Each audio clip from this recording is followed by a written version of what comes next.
Hey everybody, it's Chuck. I didn't really plan this out, so we're gonna be freewheeling here. I usually kind of be like, oh, I'll probably say this when I open this thing up, or give whatever recap I need to. I usually plan it, but I didn't plan it at all this time because I have quite a busy weekend, and I said let's just record and see what happens. So, what you're gonna listen to right now is really fun.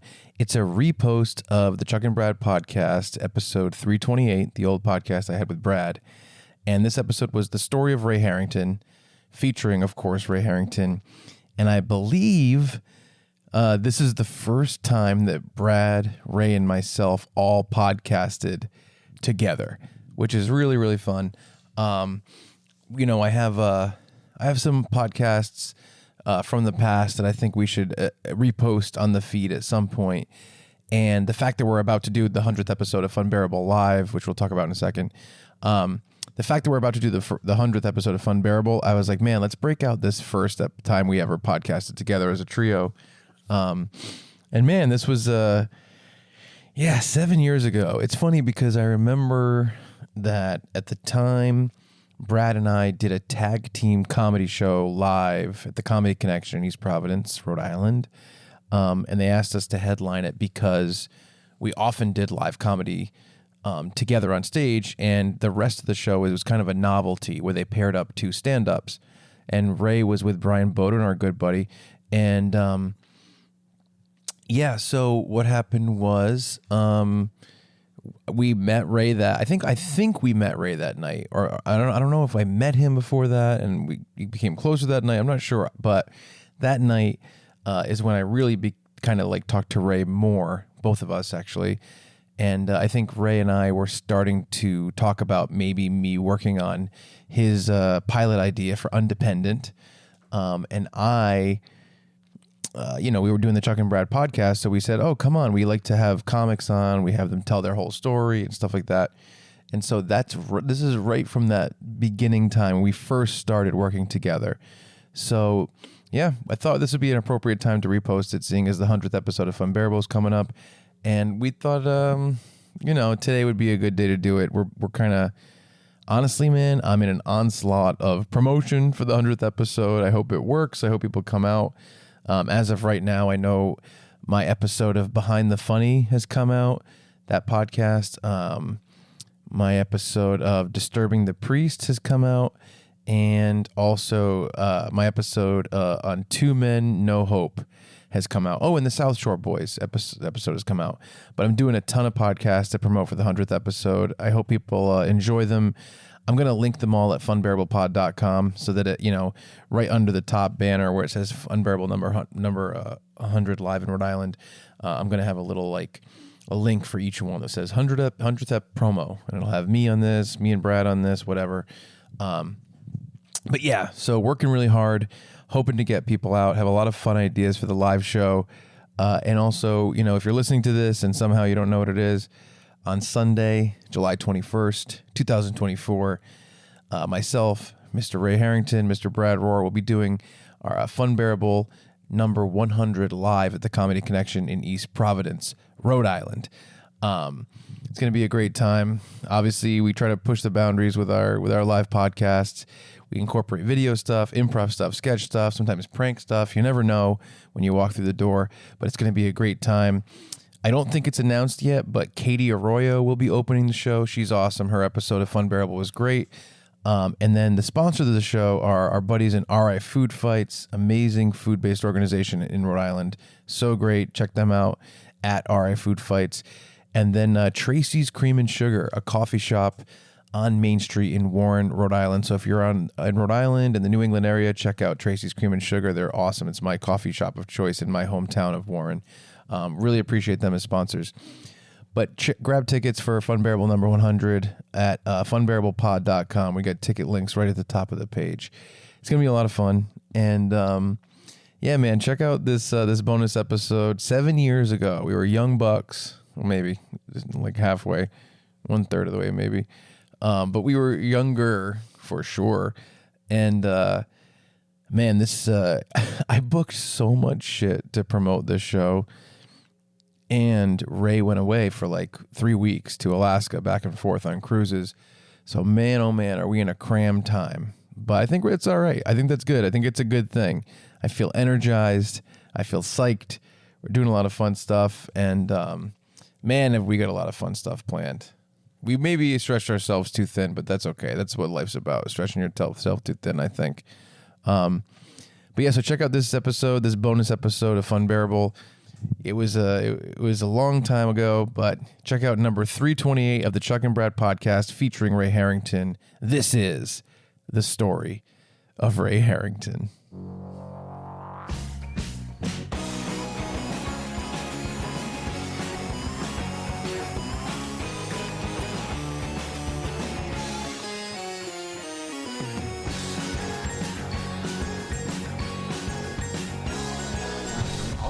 All right. Ray Harrington, we just ended the podcast, and he berated Brad. Brad left.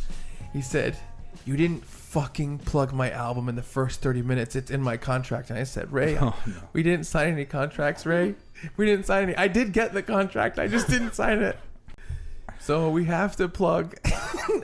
Contractually obligated. He made me sign it in Brad's blood. This is a real good way to do this.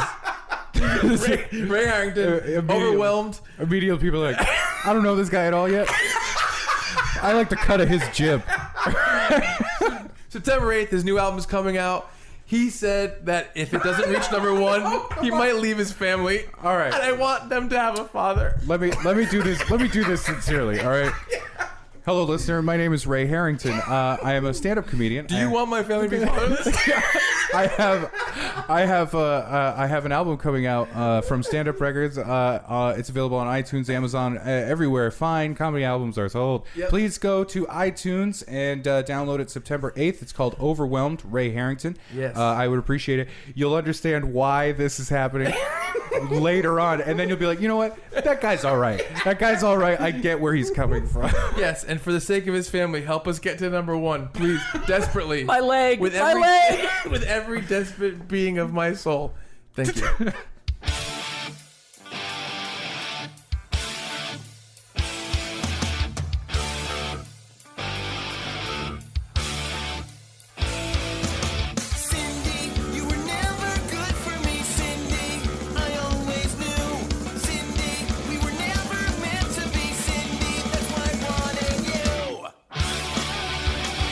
Hello and welcome to episode 328 of Agreeing to Disagree, the Chuck and Brad podcast. I'm Chuck. I'm Brad. And today we are joined, I always want to say a special guest, and then I feel guilty that I always use the same adjective for everybody.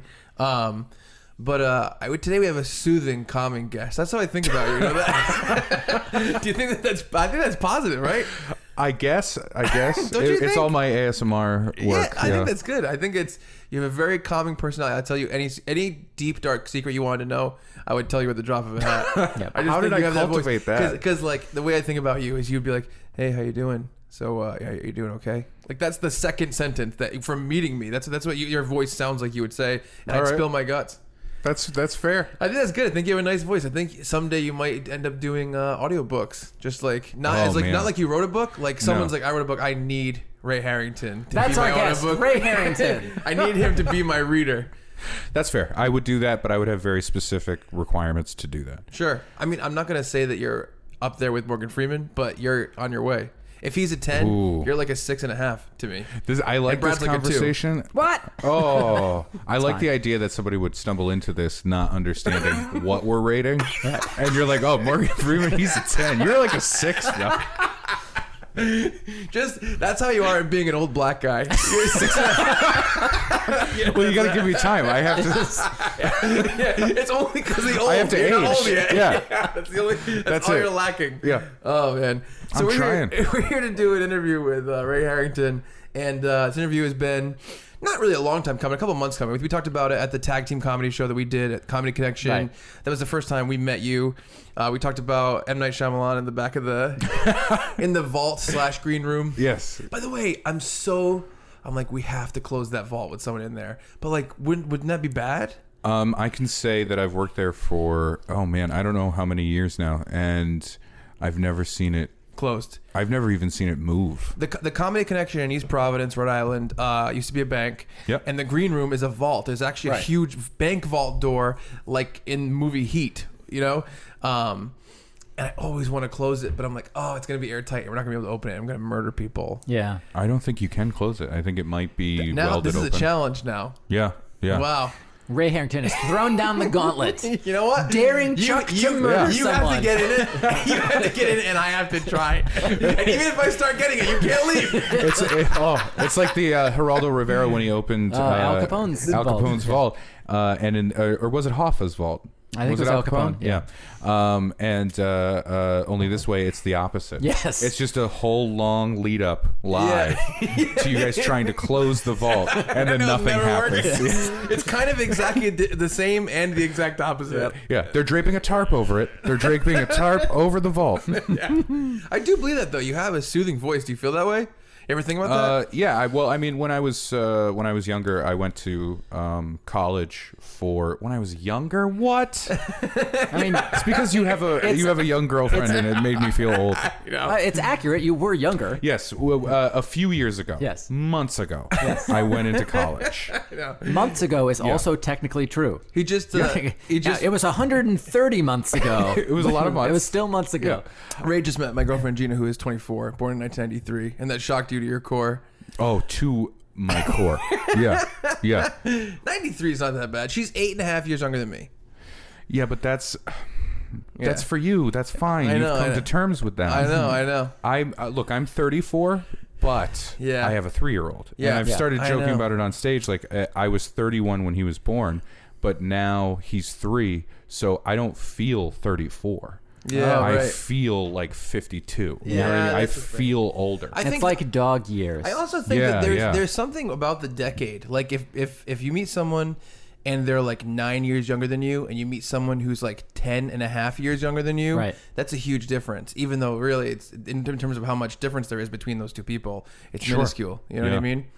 Yeah, I know what you mean. I hear that. I've been there. How many T-shirts do you own? I've been there. I hear that. I heart New York. I say, well, Get her done. When I got out of my last relationship, I dated probably 3 different girls that were 10 years younger than me, and it made me feel older. What happened to you in, let's say, 1994, where you were like, no, I'm stuck here. This is it. What do you mean? Oh, yeah, you're saying that to me when I was 10 years old? No, I'm good. I'm just responsible. All right. I think so. I think psychologically there is something to be said if that's like if that age is something you keep gravitating. No, it's not. It's not really. I'd say. I mean, you got to think that I think about like Brad's my best friend. Yeah. And Brad's- I'm way older. Like Brad's 39. Yes. Okay. All right. And also, I don't know anyone who is as responsible as me and Brad. That's also true. Brad and I. Yeah, Brad and I. But in terms of As the two of us. That was I really think, dumb. I think that me and Brad, I think that me and this person, I think that that's become acceptable. That's fine. I don't want to get into that. That's fine. But I do think, that there's a level of responsibility that I actually never really checked out from, even as I was a teenager and in college and growing up. That kind of counterbalances any of my, where I'm like, oh, I like the Ninja Turtles, and also like, here's my spreadsheet about how much utilities I pay every single month and the average over the course of 8 months and stuff like that. Sure. I think that balances it out a little bit. Yeah, I was talking to another comic, Derek Furtado. Yeah. Because we're very close friends. Future And podcast guest, I hope. Yeah, Derek me too. Furtado. Me too. If I do right by this episode, Yeah, right. he will never be on. Yeah, not I was talking surpass to him me. about it, and I feel like now my theory is that everybody, no matter how old you are at any point, there's kind of a natural age that your mindset, your personality is fit for. Right. I agree with that. Yeah, and I feel like I'm finally coming into mine. Really? Like I'm like, oh yeah, I'm comfortable being comfortable. Yeah. Interesting. And my material has covered more of that stuff. Like, I don't want to go camping.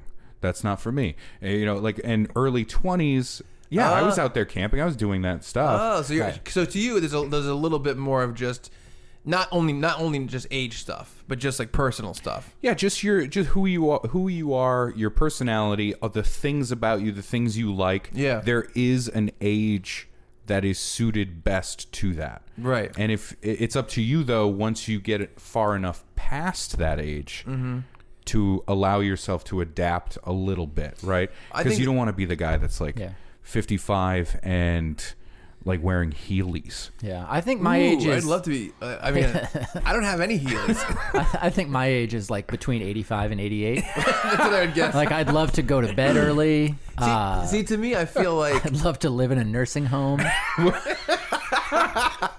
just comes out and says it. Yeah. Deepest darkest secret. Yep. He's coaxing it out drawing of you. it out, apparently. With his honey-soaked voice. I feel. Oh my god. I appreciate this, and now you need to know I can never spend any more time with you because then you'll see the truth. I would rather burn this bridge now and leave it with like a high level. They think I'm like 60% of Morgan Freeman.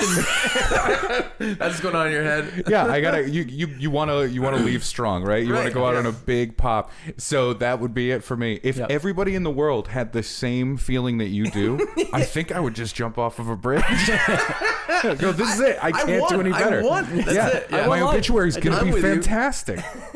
I think that the age thing and the parts of your personality that you decide to keep or whatever, I do think that there was more of just like an expectation between people across generations, of like, this is what this is what this is, and this is actually going to tie into your movie Be a Man. Okay. Which is not the reason you're here, by the way, but you're actually here to promote an upcoming album. I'm not here to promote anything. Just here to hang out. And we're keeping it a secret? No, it's fine. Yeah, Please. I know. We're going to get to it. But it kind of goes where I feel like, I've kind of come into myself. Like last night, we went to go see Green Day. I was not there. Right. Yeah. I love Green Day. Okay. I got their tape when I was probably 10. I'm guessing 94. Dookie? Yeah. Was it Dookie? It was Dookie. And it was a tape, right? Oh, I got a cassette tape. Oh, Yeah. heck yeah. Yeah, That's of what course. I had as well. Yeah, of all course. Right, I had a cool. All right, stolen compact disc of Dookie. Oh, well, Yeah. excuse And something- me. Sorry, I purchased it stolen. I didn't steal it. It might be different. The expectations might be different for me because I'm actually a musician who has actually played like many, many shows, and I'm into music. So maybe the expectation is different.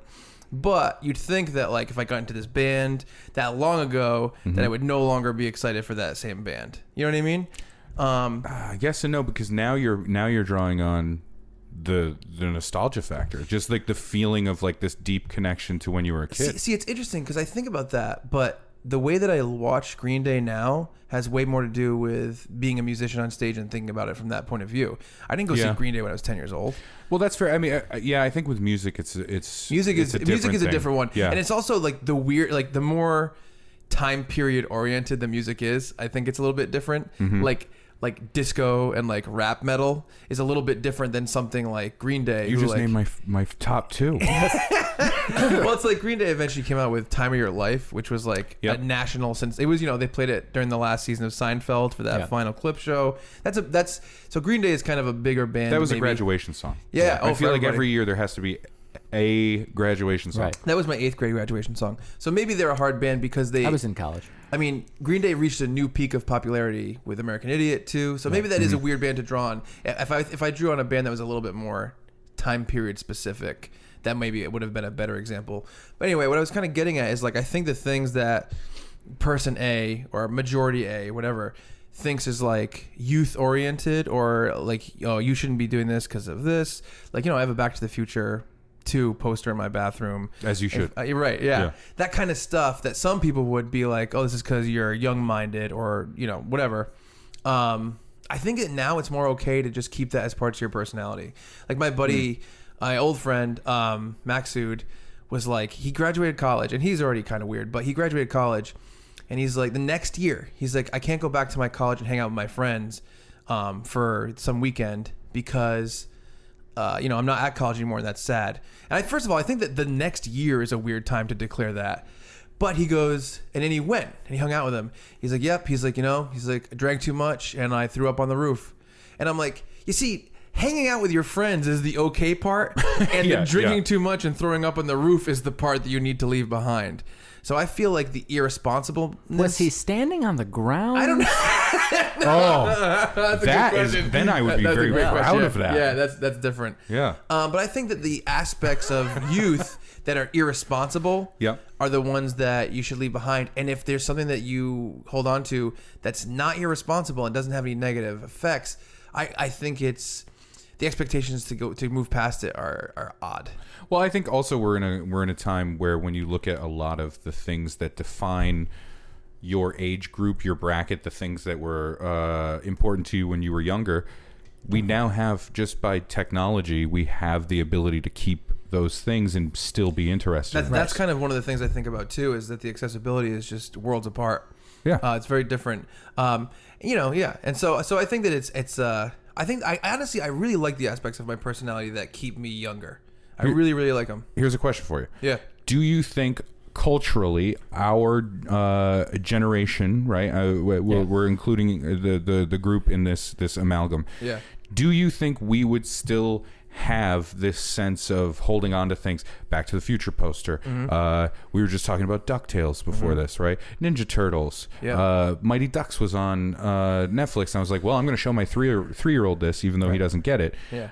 Would we still have that if there was a big old war? I know we're in a military conflict right now. Do you mean like if there was a possibility that we'd be drafted, or do you mean like... While you were talking, I was just thinking back to other generations. There's the technology side that we have the ability to maintain it, but I'm thinking back to every kind of major standing. Yep. There was World War I, World War II, Korea, Vietnam. So there's 4 generations of people spread out even more. So 5 or 6, maybe 7 generations. Yep. That there was kind of this point where it was like, when you come back, you were a young person when you left, and when you come back, you're not a fucking young person anymore. Yeah, and the idea of frivolity is treated differently in those cultures because they've been in, many people in those generations have been in these life and death situations. Yeah. We haven't. Right, well, right. And I don't want to say it's like a spoiled thing. It's like, oh, the millennials are, everybody gets a trophy. No, that's not what I'm saying. I'm just saying, like, there are so many different cultural impacts that do that. One of the most interesting things I think about this topic of conversation is the fact that when you have a conversation like this, one of the things that's difficult is that nothing can be summed up that easily. So when you talk about someone that comes back from, let's say war, let's say someone, just to make a hypothetical, let's say they don't suffer from some sort of disorder like PTSD afterwards, and they just go on to live a life, but they feel changed and they feel matured. The idea of the likelihood of that person being maybe content and happy for the next, let's call it 50 years of their life, versus the guy that didn't go to war in the same time period. That's tough in the individual. Yes, I would say though that a war like, the last one that was like a cultural thing was Vietnam, right? Right. Sure.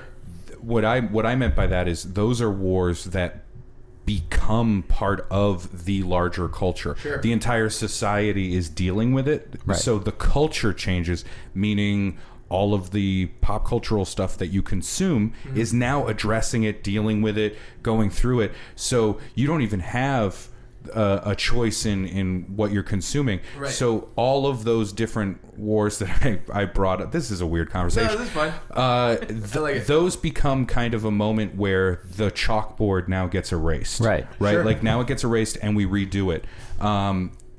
Okay, you know what? I got to leave because I have to write a pop psychology book right now. Yes. And then it would narrate make sense, though, And then narrate, because where does this specific generational nostalgia come from? All of it stems from the 80s. It goes 80s, 90s, yes, but 80s is the revival. That's the thing that everybody is. I don't care what age you are, you're nostalgic for the 80s. That's because before that was the fucking 70s, and that was Vietnam. Well, I think that you're right, and I kind of do think that there is a general human thing where it's not to say that people are spoiled, like you said, but like it's not that. It's when it wiped the slate clean. There's that, but there's also an aspect of like when shit gets real, that's your focus, and when shit's not really real, it's easier to not be your focus. Yeah. That's great. That's a good real world reference. No, but I think about the fact that at different points in my life, like I will be, if I'm more bored, I will like do something more frivolous, like keep a spreadsheet of my favorite episodes of television. Okay. Or my favorite movies or whatever. And at times where I'm busier with real stuff or dealing with harder stuff, that stuff doesn't happen. And I think that's basically kind of a metaphor for the way that people focus on pop culture or focus on art or just entertainment. I think that when there's more serious things to worry about, it's hard too, I guess, because now that I'm thinking about it, it's so much more in your face now than it was 4 years ago. Yeah. That's also a really like something that affects culture in a way that you almost can't really measure up against that time. And that's why it's what I was saying before. It's that washing it away, because an entire generation of young people went to war. And then when they came back, not only were they older by definition, but because there's that clear line, right? Even the culture is addressing the situation. Sure. So there's this clear line of like, well, this is now, that was then. Right. Yeah. So you don't live in the past, right? Like you don't do that thing. I wonder if Star Wars came out before Vietnam, would it have made it through to be a legacy? That's really interesting. It's now that you mention it, it does seem like there is a weird starting over point there in terms of the things that people still think about. I think about wiping the slate clean and the idea that it hasn't happened, and is that why there's many projects are reboots or reimaginings or whatever.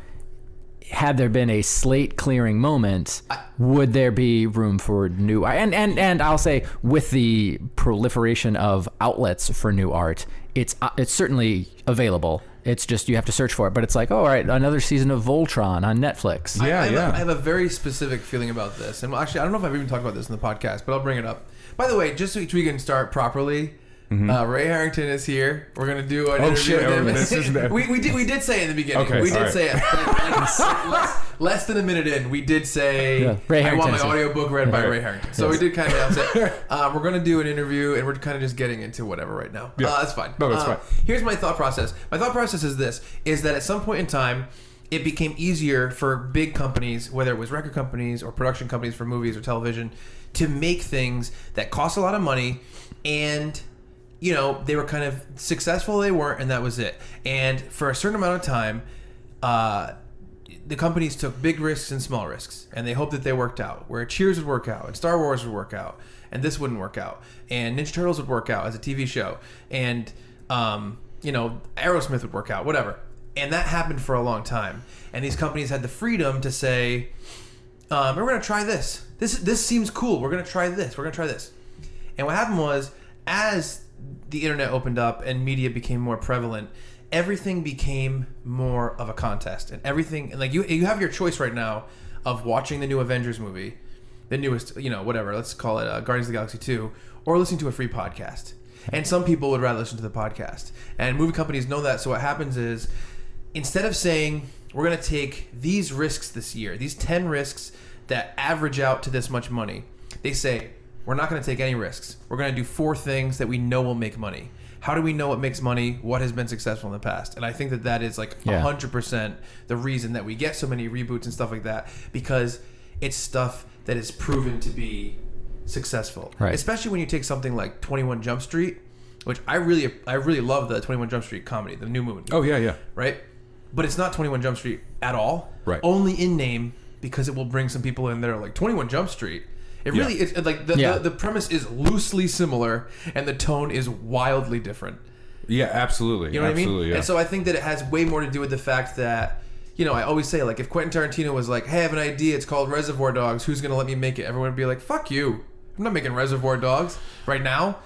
In 1992 or 3 or 4, a heist movie without the heist. We're gonna take a pretty small risk. Well, now you're getting into early '90s independent film and the fact that you could actually do it yourself, kind of. You could actually make an independent film, take it to this new festival called Sundance, and become a career. Right. Exactly. And become a name like Tarantino, Kevin Smith, stuff like that.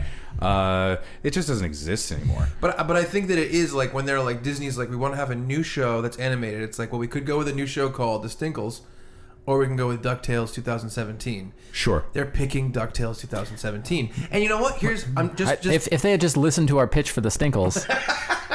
All right. There's Uncle Scrooge McStink. Can I just give you one note? Yeah. I think I know what the problem is. DuckTales 2017 was a go. That got greenlit. The Stinkles didn't. Here's my note. Okay. The Stinkles 2017. There you go. He's got to set it in history. No one knew how new it was. Yes. No, but I do. Ooh. Okay, I gotta go again. I like this. This conversation's very good. It is tickling my Your creative clit. me smart thinky bone. Yeah. But it's also giving me ideas. A TV show that is a reboot of something that doesn't exist. So we do a TV amazing. show that's supposed to be a reboot of an old late 80s, early 90s TGIF type show. And it's and then all of the marketing for it is like, it's a big deal because they're rebooting the Stinkles or whatever the thing is. It's Steve like, Stinkle's back. Yeah, everybody remembers Steve Stinkle.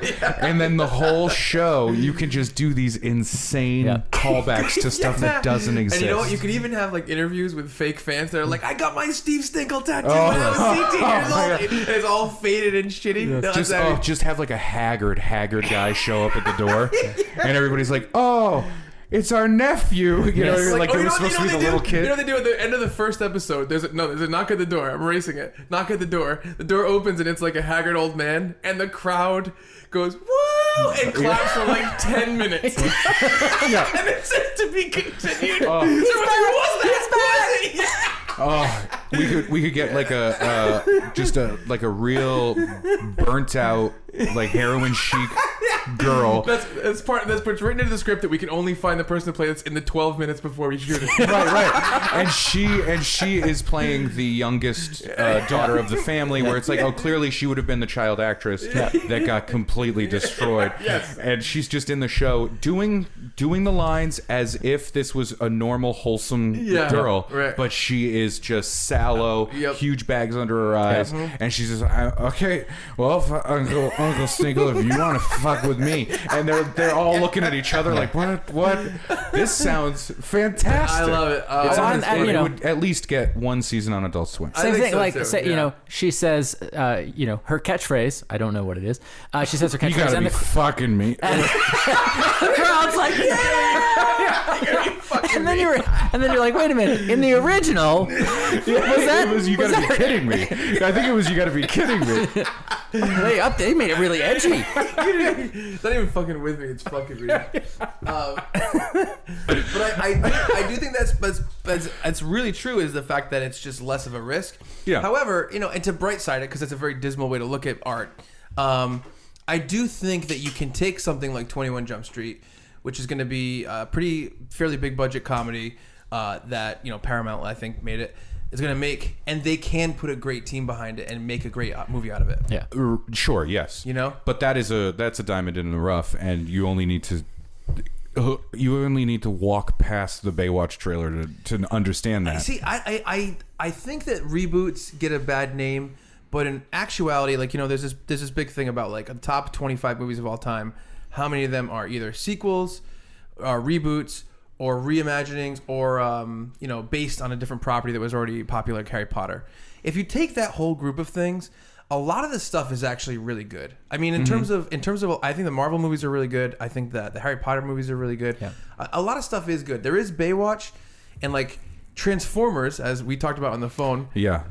You know, it's hard for me to argue with that one, but I think there is actually a lot of good stuff. Well, look. Vanilla ice cream exists, like it's very popular. Yeah. Like people want something to just happen in front of them, right? True. But back to the point about the war and why we should start this. Apparently, I'm coming across real pro-war.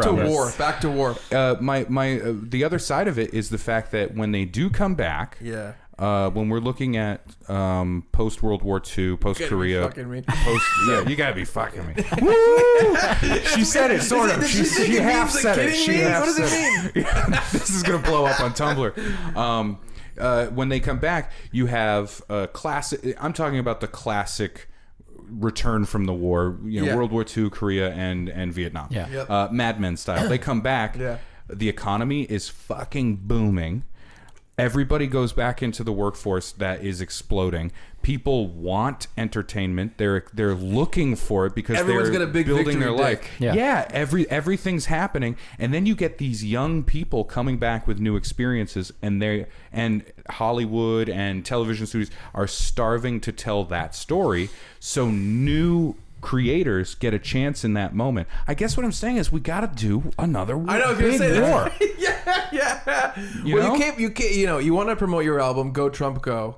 And I'll say, you know what? In the choice between war before you came on, and I've never done Yeah. this before, and a new episode of Castlevania, I wanted to. I was like, I want to say that, that your new album was called like Tortoise Testicles, and I wanted to continue to do that as like a callback, continue throughout the episode. Yeah. And at the end, I wanted to read the track listing and have it all have to do with Tortoise Testicles. And before I even sat down, I'm like, I won't be able to think of enough stuff. It's too specific. about tortoise Isn't it testicles. too specific? I got turtle balls and I'm done. Yeah, that's pretty. I got scrotum and then I don't know a third word for tortoise. That's it. Yeah, if you had waited for something organically to come up in the episode, and then started Dude, hitting on using that, war might be good. You could play off of war. I like Go Trump Go. That's pretty good. And I want to be clear very specifically, I do not talk about politics on stage. Listener, if you get the album, there will not be 1 second of political talk. If you want to hear talk my about opinion, Trump, talk you to can him in the vault. Yeah, go to the vault or on my Facebook page. I will talk about it, or Twitter, or whatever. But on stage, I stay away from it. So Let's talk about this. So next week, right? Is it September 8th? September 8th. All right, what's going on? I have an album coming out, and it's called "You Gotta Be Fucking Me." It's so confusing. You gotta be fucking me. Oh man, that's so weird. I really do like that. I am very tired, but I really like that a lot. I do like it too. I like it too. No, it's called Overwhelmed. Yes. And because I am most of the time. And so this hour of material came about while making a movie for the first time, like being a first-time filmmaker, director, and in front of the camera, a very personal documentary, while also having a pregnant wife and then a new baby, and then a toddler, all during that time. So this material kind of came through that 3-year process. So that's why it's called Overwhelmed. And I feel good about it. It's like a natural progression of my comedy. Yes, and I think it's interesting that you're kind of.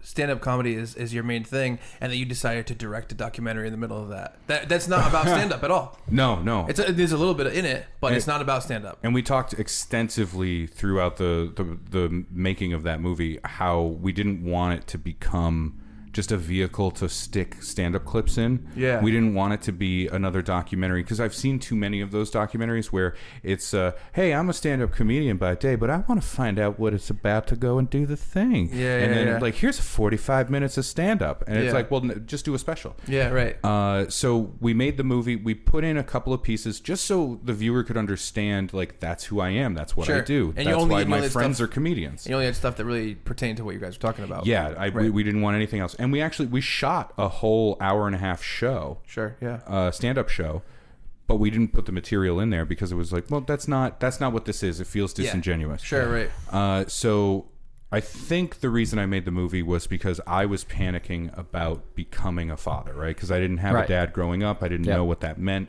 And also, any comedian I talked to that had kids, they were always like, oh, don't have kids, don't have kids, don't have kids. Because they blame the progression of their family with the slump of their career. Sure. And I didn't want to allow myself even a moment to worry about that. So this became like a booster instead. It became I like a took thing. all of my anxiety and I put it into this project.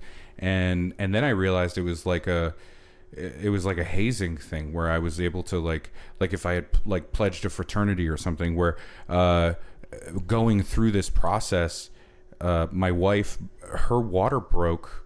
She pulled up in the driveway with her mom, and we were unloading camera gear from my car, and she's like, my water broke. And I went, oh, okay.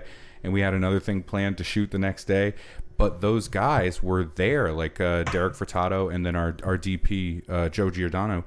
They were sleeping in the waiting room while everything was going on. So it was everything was all together. And then to go through the editing process, which was another year, while I had a newborn baby and I was freaking out about becoming a parent and having a human person that needed me, and also running and doing all of the editing stuff. and then selling the movie, going to film festivals, doing all this stuff. So now that it's done, it's just like, okay, I got a lot of time. Yeah, right. Now I just have this child to worry about. Now all I have is that kid. Yeah. So it made me immediately want to jump into, the next project, the next thing. Yep. And I knew before I went into the next film project, I wanted to get another album out because this is the second one. Yep. And I was worried that if I didn't do it now, it would... You might get away from it. Yeah. And it kind of marks, this is the time, right? Yeah, this is the time that this all exists in. So I want to cover that. And just for the audience, the movie is called Be a Man. Yep. And it's on Hulu. It is on on Hulu. Watch anytime you want. I watched it in Vermont this weekend. I enjoyed it very much. Thank you. I really like documentaries, and it's funny because sometimes I find the actual point of the documentary is a little bit secondary to just like the feeling of it and the personality behind it. Okay. And I just like the intimacy of this one a lot. Yeah. It was extremely intimate, I felt. Oh, thank you. Did you think that was like a goal, like a specific thing you thought about? Going into it, I'm a fan of documentary. This was the first time I'd ever directed anything, the first time we took anything seriously. I mean, it was shoestring like you wouldn't believe. It was, I would believe. It was I've been ridiculous. doing independent filmmaking for 10 years. If you're talking to one person, you'd believe it. Well, we shot the whole thing for $5,000, and the only thing we spent money on was a couple of prosumer cameras. Like that's all we spent the money on, and some mics and stuff like that. Oh, I know it, man. It was crazy. So we just jumped in. We were like, let's try this thing. But going through it, I had this I don't want to say vision, but I could see it in my head what this could be. And I kept saying to everybody while we were shooting, I would use examples, and I would say like Jackass, right? Jackass, for all the shit that they're doing, it would be irrelevant if there wasn't the sense of the crew there, the people behind the camera, the feeling that you get, the camaraderie, the friendship. We've talked about it at length. Yeah, there's a sense of you as a viewer. You're another one of the friends that's doing the thing. Yep. Exactly. So that's what I wanted to. That's what I wanted to do with this. And I also just, as a comic, a stand-up, I didn't want to come across bullshit. I didn't want to fake it. And there was a sense of feeling too performery. Oh, I know. Right? I know. That's going to be a hard thing to fight. I know exactly what you mean. So we had a motto of just like, don't perform. Be you. Be 100% honest and truthful, and let it just trust that it'll be funny when it comes out. Yeah. And the first day we had some hiccups, and there was like somewhere buried on a hard drive, there is a fight between Derek and myself. And then our poor DP Joe just holding the camera, going like, I don't know what's real anymore. And like we're having a fight. Like, what do you? And it got to a point like, oh, hold on, are you saying that for the camera? Or are you saying that to me? And it all fell apart. And after that, we were like, we need to be 100% real. Yeah, and I think that's a really interesting thing. That's really, really interesting. Yeah, so I wanted everybody to feel like they were on this ride, because that's what it was. That's great, because you are delivering. Kind of like, you're delivering an intimate message with actual thought behind it. It's funny because we'll shoot stuff sometimes that's more like documentary based, and we shot something that's one of my favorite things we ever shot. Was we had this terrible picture of one of our friends. She hated this picture, so honestly, it's really bad. It's so we'll bad. show it to you when we're done. Okay, yes, please. So what we did was, my band's called Senior Discount. We do stuff kind of in conjunction with the band, and I made this huge banner to put on my house, and because my house is on the main street, and it said "Merry Christmas from Senior Discount and Ashley," and it had this picture of her with this little cartoon. Santa hat that I put that's on beautiful. It, right?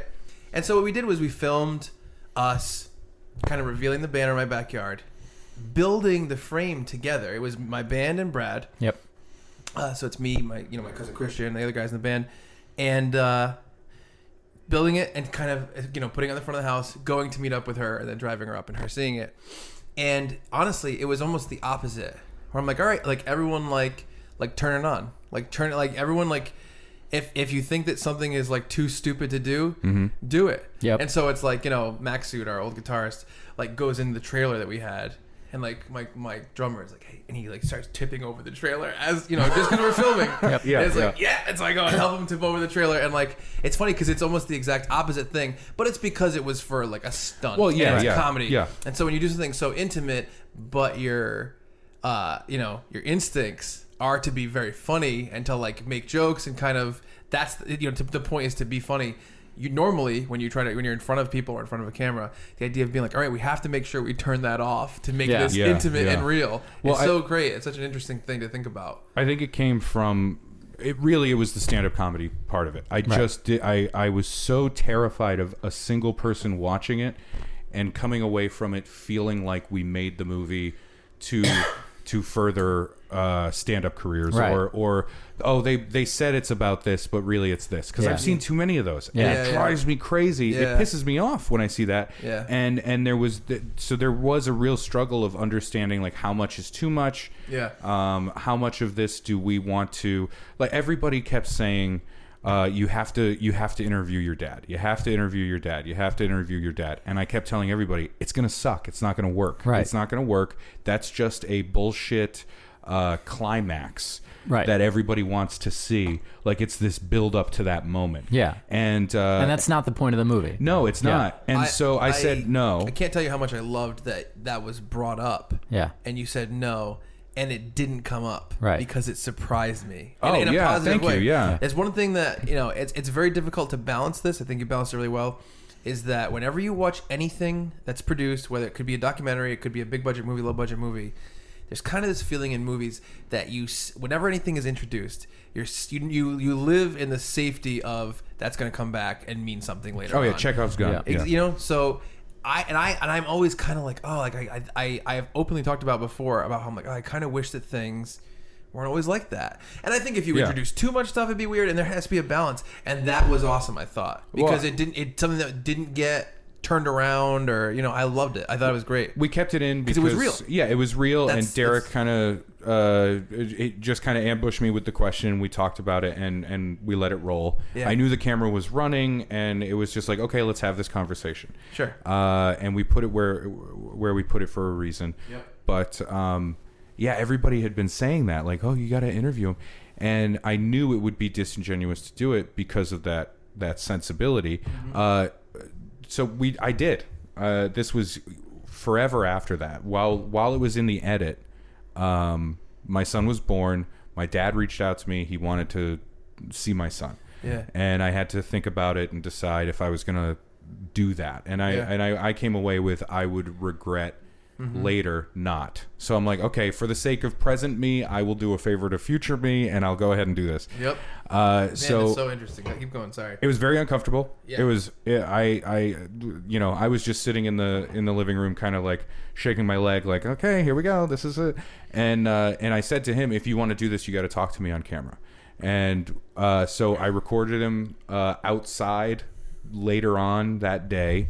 I recorded it. I held the camera. I asked him the questions, and I knew it wasn't going to work. I knew what it was, but I needed to show the like some of the investors, like and a couple of the people involved with it were like, oh, you should really shoot that footage. And so I got the footage, and then I sent the raw files to our editor, to our DP Joe, and to Derek, because everybody was gone at that point. We were already in the post process. They all watched it. I'm like, we can put something in at the end, and they all watched it, and they all said the same thing, like, this is terrible. What he's saying is nothing. There's no content there. There isn't that revelation. But it's also not enough of a rebuff where it's like, wow, that guy's a real asshole. It's just kind of a deflated, like, ugh. Oh, all right. Yeah. So it's pointless. But yeah, ultimately, I don't know how we got into this very personal moment. My whole mythos of doing this my whole philosophy of doing this thing was... That's the 10th time he's used the word mythos tonight. He won't stop saying it. Oh, I know. No, when I walked in the door, the first thing I said was, Chuck, let me tell you about my mythos. He said that. He confronted me, like, as if I had said anything about my mythos. I didn't. Well, then I walked in and he's like, mythos in the house. Oh, yeah. He doesn't know what it means. Okay, there you go. That makes more sense. He is confused. He's very confused. But yeah, it was all about honesty, because I didn't want that cynical, like, I'm looking for a TV credit kind of feeling that a stand-up comedian has. Because I'm looking for a TV credit. You guys got that TV credit? I need that TV credit. But I wanted to make something that stood apart from that. So and it means a lot to hear that came through. That It really did Yeah. too, and like I'd like the listeners to know too. Like we're not really talking. No offense, we're not talking to a friend. We just met this guy. Oh, all right. Wow. We're talking to a person who's on his way to being a friend, though. Yeah, but by the time we had Brian Bowden on, Now his mythos is sad. Damn it! I was just gonna do it. I was waiting for a moment. I was waiting for a quiet moment to be like, "Wow, my mythos is really I think deflated." we've had people on that we've been friends with for 6 years. Yeah. And Yeah. so I think that seeing projects completely unbiased is difficult. Yes. And I do try. But Ray Harrington is not someone that we've known for a long time. We're like, good job, buddy. Simply by the fact that you just referenced me as Ray Harrington, full name. Yeah, right. Well, Yeah, I mean, you don't I'm do that kinda- to people I'm letting you know. Yeah. So it's like we met once. Yeah, Brad does. I do. I really do. that's fair. We met. We talked. We probably talked for a half an hour in the green room. Yep. And then later we kind of were like, oh, like you want to come on the podcast? Yeah. We talked about that. I said it more enthusiastically. Well, I said yeah. it. I guess. Jesus, how far away is this? Warren, where is that? I don't know what that is. Then we planned it. Sorry, it was too loud. I apologize. You're good. I gotta keep my pull eye on back. it. No, you're good. I'll pull back. And then we, one day we talked on the phone for like an hour, and that's 100% of our relationship. Yeah. Yeah. Right? That's it. So that's it. And I didn't even have that phone call. yeah. No, and that's what makes me feel uncomfortable too. Because I No, was no. just like, oh, I was shit. like, I can't wait to have Ray Harrington, middle name. No, Raymond E. Harrington. I was gonna say Raymond August Harrington. August. the A is right. Yeah. Yeah. Oh, let's keep going. April. Yes. It's April. It is April. It's April. Yes, Raymond April. I can't wait to have because Raymond April. That's the I most. just hear my mom go, Raymond April Harrington, you get in this house this That's the instant. most emasculated name I've ever heard. You know what? It'd have to be a show about a kid, and like it's the pilot about this like wimpy kid, and in the last minute you find out his name. You think his name is just Ray Harrington, and in the last minute it's Raymond April Harrington. Or a weird antebellum South kind of that's vibe. true, like an Ashley thing, Like an Ashley thing. Yeah, that's nice. I like that. No, I was super excited to have you on here to talk about masculinity. First of all, right around 3 years ago, on an episode of the podcast, it was September 4th of 2014. Oh my gosh. I was gonna bring this up. Yeah. It was hacked nudes, local wrestling, and Chuck and Brad's manliness were the topics we covered that night. Okay, yeah. And the idea of kind of how we don't necessarily fit into traditional masculinity. So when I was watching your movie, that was very much on my too. mind. And then at the end, like, spoiler alert, you guys walk off into the woods.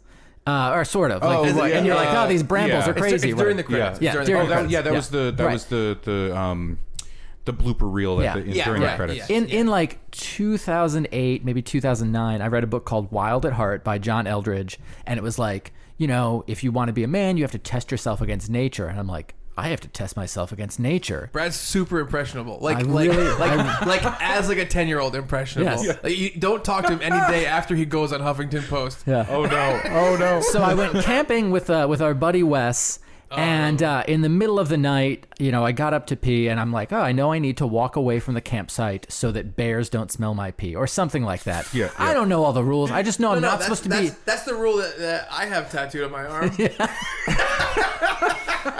So Walk away from the camp so bears don't smell my So pee. I walk away and kind of kept walking, peed, and then like turned around clearly in the same direction I came from and walked back, except of course it was not the same direction. And I was like, I don't know, 400 yards away from the campsite.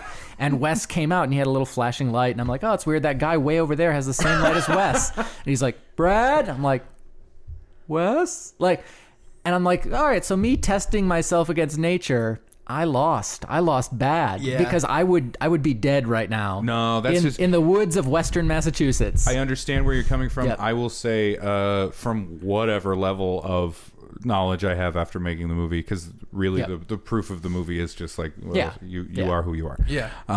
Oh shit. Yeah, you gave that No away. one's gonna watch Spoiler it. alert. This guy's gonna find out how to be a man. Like that's someone watching you just completely is against you. Oh, you should hear it. If you want to get a good feeling about yourself, make something deeply personal, and then, thankfully, almost all, I'm gonna say 99% of all of the feedback from strangers has been overwhelmingly wonderful. Yes. There's However- like 3 or 4 people they can comment on like Hulu and stuff like that, and then but it's fun because a lot of it is just so horrifically misspelled where I'm like, I'm fine. But I will never forget just be a man, more like be a big pussy. And, and I'm like, all right, that's fair. That's what's the problem with this generation. They're all just getting turned into pussies like that. I'm like, okay, fair enough. Weird that he's typing with an accent. Yeah. He did. He wrote at the very beginning in brackets. Yes. Must be read this way. I mean, my band has come out with like 3 albums, and we have tons and tons of reviews. So I'm well aware. We actually just went through a review that I recently got. We covered a song called "Girls Just Want to Have Fun" that you might know, popularized by Cyndi Lauper. And basically, we talked about this. Yeah, the latest review that said that we're not allowed to play that song because of pop punk as a genre having what's the word he used? But basically they said that because the genre has a propensity for a lack of respect or understanding of consent, that my band personally is not allowed to play the song "Girls Just Want to Have Fun," which is a song about having fun. Yeah, make no mistake about it. I think we all know that the genre of music that has the most the least propensity for respecting consent is rape ska. And no, that was great. That's funny. Like I'll see myself out. So that honey-soaked voice. I'm not saying that it's just because it's so positive. I like it because it's positive. Like it's got the brass, and it's like oh, it's got a great beat. Checkered shoes. Sometimes no means yes. Yeah. Damn it. No, it is funny. That was not ska-like. We had a conversation on that podcast that was very, very similar, and Brad was just kind of being like let's challenge ourselves in terms of like what does it mean to like be masculine. We had a big talk about it, and it was really interesting. I thought about that too, and I was like, I should listen to that, and I totally spaced on it. But I think the topic itself is sadly something that people are discussing more. I think it's a valuable conversation. If only just so more people can be like, well, who gives us a shit? Yeah, of course. You know, exactly. And I think that's what most of it is. I think unfortunately, masculinity has been hijacked by a very specific group of people that are only reacting to feminism, and that's unfortunate because it's like, hey, don't lump me into that. Yeah, right. When the movie came out, I got a bunch of like interview requests and things like that.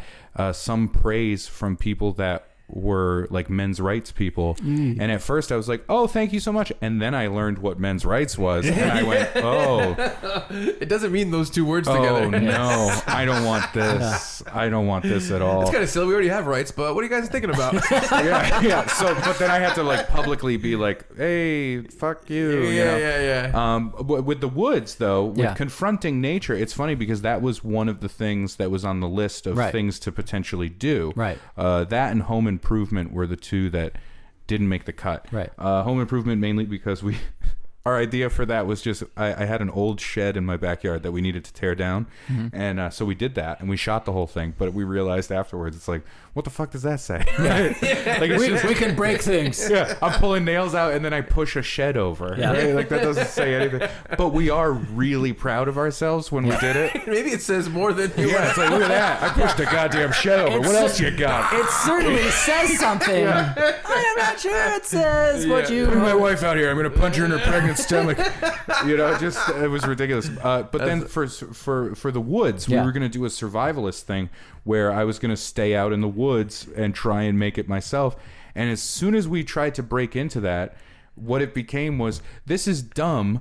All we're going to do is take time. Yeah. Because that's all making it in the woods is time. Yes. Yeah. It's just passage of time. It's just surviving. Yeah. So I was like, okay, so what? We go out for like a 3-day weekend because I grew up in Maine. Right. So I'm not, I'm not scared of the woods. I'm not adverse to it. I don't like big bugs. You know what I mean? Like stuff like that. If I see something skitter, my immediate reaction is like, what the fuck was that? Yeah. But if I'm out there, if I'm sitting in the woods, I said to the rest of the guys, I was like, well, what this is going to be is 3 days of you guys sitting in a tent watching like night vision footage of me sitting in the woods. Yeah, and at the end, I'll get up and I'll be like, I'm cold and my back hurts and I want to go home. Right. Yeah, right, yeah. I think I think that mythos of a an Uberman that's going to go out in the woods and Bear Grylls it, Right. is silly. I think that's silly. Yeah. Because if you embrace that as what masculinity is, and where would you be today without that guy? We also need the guy that goes, hey, you know what we should do?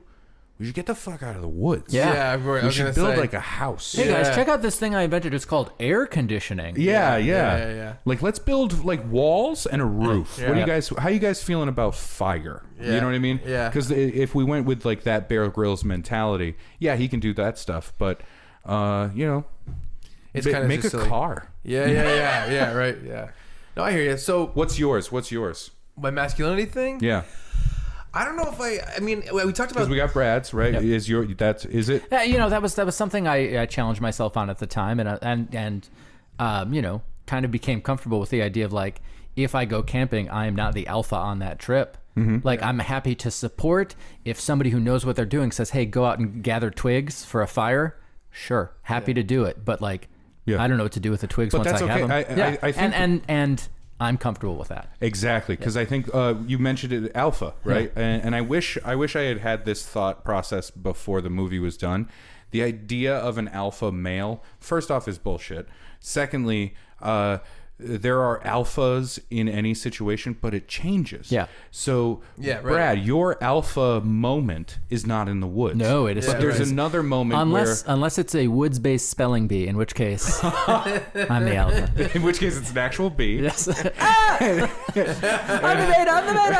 beta. And I think in that moment, the person that is excelling, the alpha in the woods, right, if they are a reasonable person, is in the moment where you are clearly the alpha, is gonna pull back.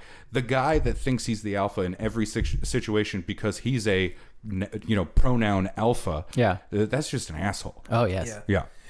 I mean, I think that when we talked about the masculinity thing, I have the same kind of like cliched things that you'd think about, including the woods thing, including like building stuff, but it just never really rang too true to me in terms of meaning anything, like even sports is kind of a thing that's like a lot of people kind of look at as like a masculine thing to like really bond with sports and care about it, and I've never really had that too deeply, and not that I'm super against it, but I have that deeply. Yeah, deeply. Go Bears. But I think that when we talked about masculinity, this kind of came up, and it's just like I don't really have that. I don't really have that belief, and so I think that's why the documentary resonated with me, is because I was like, all right, cool, and it's very similar to how I feel. So it's almost like obviously the conclusion that I was hoping you'd come to, and kind of was like, okay, well, this is what he's gonna come to, and I think that's why I liked it. Sure. I think that stuff is. It's just like you said, like it's a little silly, that stuff, all the stuff. Yeah, it's all external bullshit. And I think when you say the thing about Brad being an alpha in a different situation, that's kind of what it means to me. It's like the idea of masculine or feminine or alpha or beta or whatever like that. It's like, if Brad works in an office 9 to 5 making spreadsheets about letting people into housing, I do. Like, someone needs to do that, and if he's good at doing it, then he's good at doing it, and it's kind of like the idea of judging that against the wilderness guy is a little bit weird. But even in like mini moments, like little microaggressions, micro masculine moments, right? Like little cliches. My thing, a big one is like I don't like sports. I'm just not into sports. Hockey is the closest thing that I can get into. I like playing a sport, but the idea of watching a professional sport is mind-numbing to me. Yeah. Nothing against it. It just wasn't something I grew up with. Right. And then the learning curve was too big for me, and I was just like, but there's things I like more. Yeah. The one thing that is ingrained in me, and I can't not feel that way, and I know it's the only time I go, but I'm the man. I should be able to do that because I'm the man. Yeah. I am the man in this relationship. I should be able to do that. Is dead things. Oh, that's interesting. In the backyard. Squirrel, dead squirrel by the tree, right? Yeah. For me, I know I am the man in this family. Yeah. I should just get the shovel, scoop up the dead squirrel. I do have that. I do have doing that. I'm like, you know what it is for me? I'm like, no, because when I go to scoop it, I'm not worried that it's coming to life. Oh, okay. That makes one of us. It's that it won't stop telling me to hurt myself.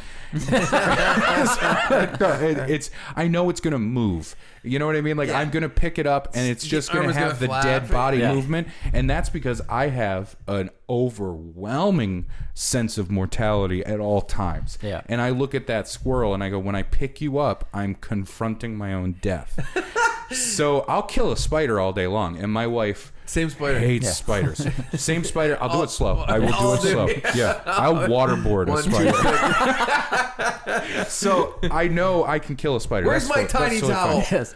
But my feeling is like, as soon as that spider's dead and I have killed it, I want to walk away and not pick it up. I guess but my wife, I'll pick it up because she freaks out about spiders, but she'll pick up the dead squirrel. See, it's interesting. I guess I do have that, and it's one of those things that are like, in my parents' house, they have a pool filter, and like once in a while, a frog will get in the pool filter and drown, or a mouse will get in the pool filter and drown.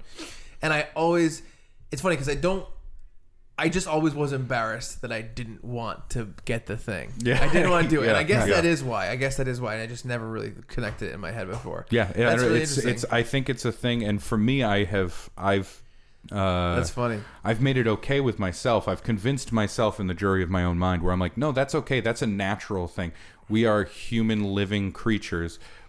We would naturally be adverse to dead things. Yeah, right. Like, right, don't right. go near the dead thing. Yeah. People, I'm fine. Oh, I've been around so many dead people. Really? Yeah. Are you kidding? Fresh. I was buying it. I was kidding. I hate it. Some of them do. I've been to No, two open.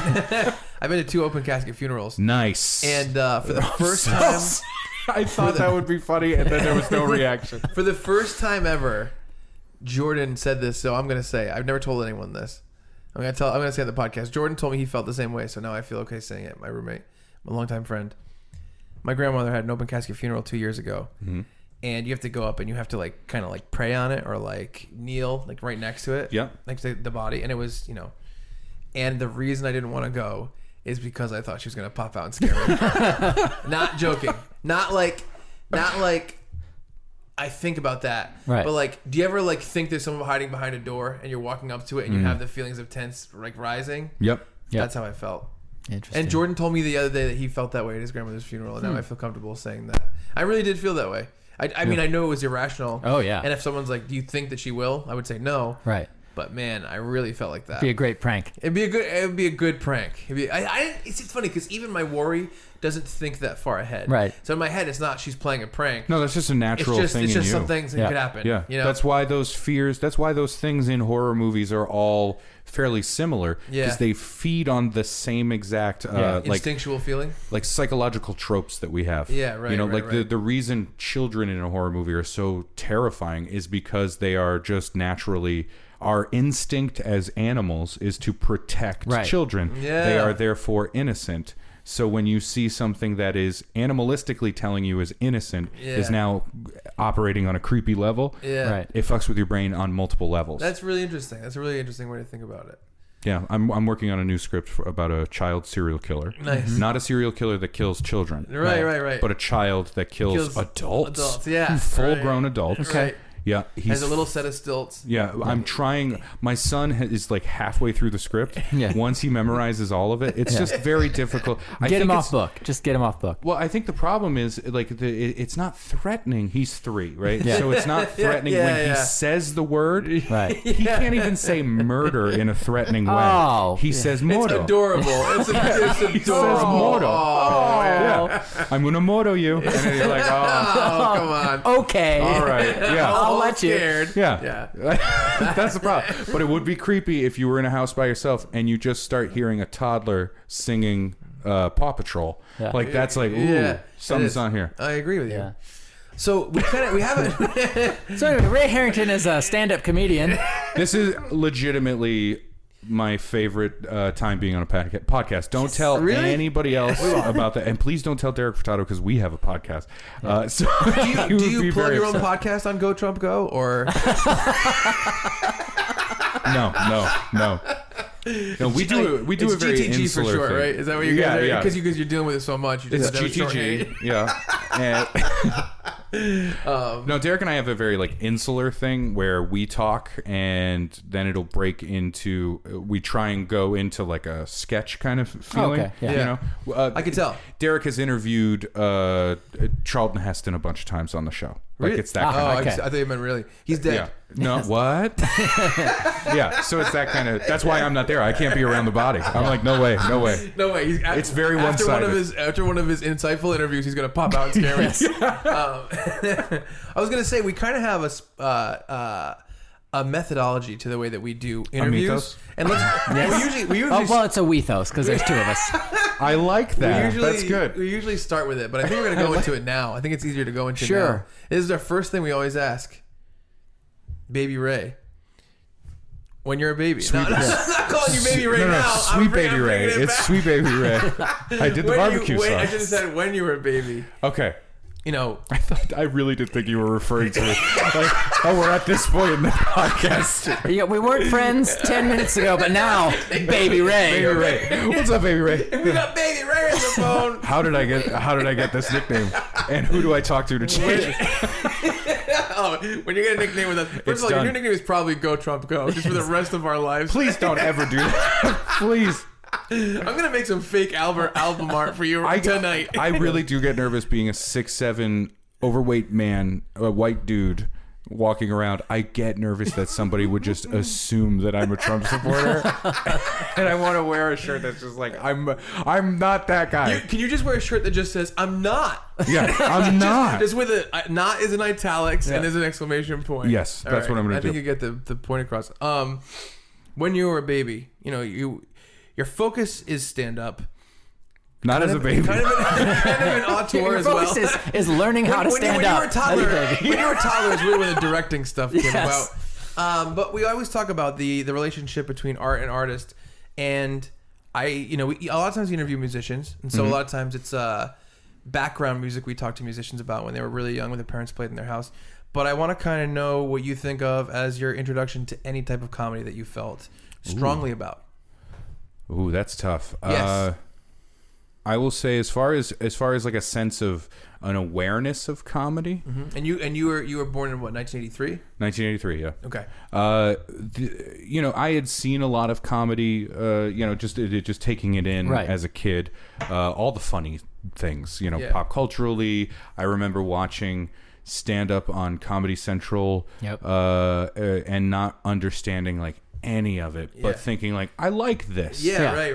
I do. You like the rhythm and you like the community and the warmth of what they're producing. Right. I vaguely remember a Bill Bellamy special on Comedy Central, and he was doing a bit about him and his sister playing Trouble, the board game Trouble, when they were supposed to be in bed, and connecting with that because he was talking about kids, and I was a kid. Sure. But the first awareness of comedy, especially as a performance, was when I moved to Maine, and I was the new kid in the neighborhood, and this was 5th grade. It was the summer before 5th grade, and all the kids in that neighborhood were next door in the yard next door, and they were hanging out doing whatever. I don't know what they were doing. I think they were like making a fort or something like that. And a neighbor that said, "Sometimes dead is better." It's uncomfortable, but so my cat died, and my dad was like, "We can get this thing back. We can get it going." Not a problem. Not a problem. The goal wasn't to get the cat back alive. The goal was to bury the cat. Oh, really? They did it by accident? Yeah, he didn't know the cat was going to come back. The son was the cat came back the very next day. Do you want me to keep layering it? I'll do it. I'll do another one. You lost me like 6 layers ago. But the kids were out there, and I remember saying to my mom, like right before I walked outside, I'm like, all right, I'm going outside.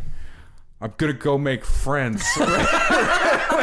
Like it was a definitive thing. Like, a 4th grade summer kid. Like I'm gonna go do this. I'm gonna go make friends. That makes sense. And I went out there. Did you say it determined like that? Yeah, I was very same everything. Yeah. The tenor, everything. I was a very This was the bass in my voice when I was 7. Nice. It was unsettling.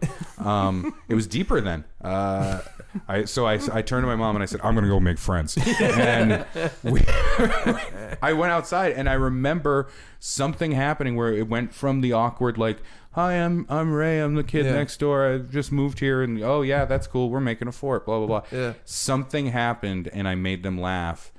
And I just steered into it as much as I could. I leaned hard on that. And by the end of that little fort making process, I was standing up. They were all sitting down. And I was performing in front of them to get them to like me. Yeah. And that's how I made friends in the neighborhood at the beginning. And then from there, like, that's just like, oh, that's how you do this. Okay. Yeah. And then it was just a survival skill. So that was my first conscious moment of like, oh, this is how you navigate the world. Yeah. And then I think Sorry, I'd like to think at the end of that first day, you're like, hey, I got to go home, dinner or whatever. And they're like, hey, Ray, you're a pretty cool guy. And you're like, thanks. And they're like, what's your middle name? And you're like, no, shit. It's April, okay? We'll just say it's A. We'll say it's A. I like the idea of one of the older kids just going, nice job tonight. And he just slaps like $5 in my hands. And I was like, oh, now I get it. Yes. I could do this for a living. Oh, wait, a 5 gives you back a 1. One kid just stands up with Oshkosh Bagosh overalls, pulls it out of that center pocket. And he's like, this is for you. This is for you. But yeah, and after that, I had always been interested in comedy, like the idea of it. It was fun. Like, how is it not fun? When people are like, what got you interested in comedy? I'm like, well, I know when I became aware of it, but it sounds absurd to me, the idea of like, when did you start liking laughing? Right? When did you have fun with things? I think of the performance aspect of it, Sure, I think, like, when I was a kid, I watched different things that made me laugh. And then I think that my real first, like, oh, this is like someone who embodies comedy was like watching Chris Farley on SNL. You know what I mean? Yeah. And like, so I think about the idea of kind of being like, maybe when you're a kid, you watch Spaceballs and you laugh at different jokes and stuff. But then the first time you really see someone being like, okay, I'm a performer and this is what I do and this is my art. And kind of being like, oh, okay. And kind of getting that. Okay. Yeah. Well, in that case, then because you go from, oh, this is how I can navigate the world. Sure. And there are a lot of really funny everyday people that don't do this as a job or a hobby or anything. Right. They don't go on a stage or do anything like that. They're just naturally funny people. Yep. I think Kids in the Hall was the thing. That's a big one. Yep. Yeah, that became my. That's when I was like, okay, comedy can say something. Comedy can do something different. Right. And Kids in the Hall really shaped my sense of humor. It just those seasons of that show. Yeah. Became the thing that I could watch as soon as I got home from school, when Comedy Central didn't have any programming, so they just aired Kids in the Hall over and over and over. Yeah. And it became a thing, and I knew every sketch, and I could watch it again, and I could enjoy it. Right. And then every once in a while, there would be a new one, and I'd be like, what the fuck is this? Yeah. And I'd be into it. And then there were the lucky thing with that is those guys are so different, each one of them. Oh, yeah. So there's a different sense of humor coming through, and then you could see that. You could understand where that comedy was coming from. And that's when I got my version of what comedy is for me. Okay. Oh, it's the absurdity of reality, right? You can focus on something so mundane, and if you focus on it enough, it becomes absurd. Right. Or you can show something absurd and focus on that so much that it becomes mundane. Yep. And that got exciting for me. It's a nerdy way of looking at it, but that totally that show is the thing that exploded for me. And then, years later I got to work with Kevin McDonald and do the thing and have a moment, and I'm like, oh my god, it's fucking Kevin McDonald, and do that thing and kind of come to terms with where I was versus who I had been. Does that make sense? Yeah. Oh, totally. Yeah. That was not me trying to drop a name. No, I apologize. No, I think drop away. I think that, his name was Kevin McDonald. He kissed my hand. For me, the way that I look at the podcast, especially when we have someone on, it's kind of what I want is a complete introduction of who they are, and really, like I said, the relationship between art and artist. So things coming full circle is a big deal to me because I think it's probably the storyteller / filmmaker in me. But that stuff is important to me. I don't consider it, especially when you're filling us in. Fill us in all the way. Don't think, oh, am I dropping a name? Better not drop that name. Keep it in my hat. No, drop it. Drop it twice as hard. That is fair. You know, because you're telling the truth of your life. Right. And if it's the truth, it's the truth. Oh shit! Are you guys going to audit me? Is this Scientology? Yes, it is. Yes, it is, but not till a little bit later in the conversation. We got about 12 minutes to get there. But what I'm saying is there are levels. There are levels in comedy and Scientology. In Scientology, yeah. Where you become aware that you can be funny, then you become aware of the different kinds of funny, and that's what Kids in the Hall did for me. What my funny was. Yeah. Then I think that just over time, a sense of what performance was. Yeah, that's came kind out. of a big thing. Yes. Yeah, and there was so many different examples. I can't really point to one. Kids saying in the that's Hall is it. actually a great one for me too, because it's funny because even when I think of that show, I think of it on a tube TV, kind of grainy, Sure, yeah. you know, and like a little bit fuzzy. Yeah. Probably because of a transfer that they did from filming it for Canadian television for American television. Yeah. Right? You know? I think of the Try It Now sketch where they couldn't get the car to start. And that's like... Try it now? Yeah, try it now. And then it was a baby. It was a baby. Yeah. And that to me was like...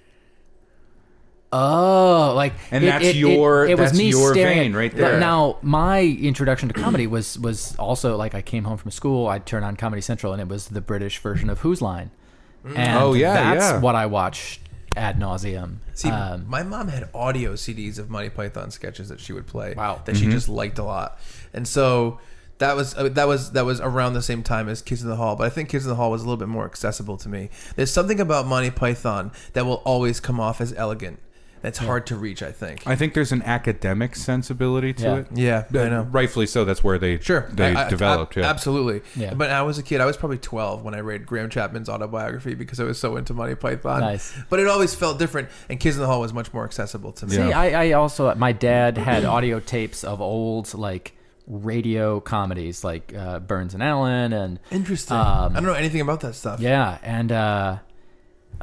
the Jack Benny Show and things like that. And so but a lot of that humor doesn't fly now. Right, it doesn't translate. No. And so but that's kind of where I learned about timing and things like that.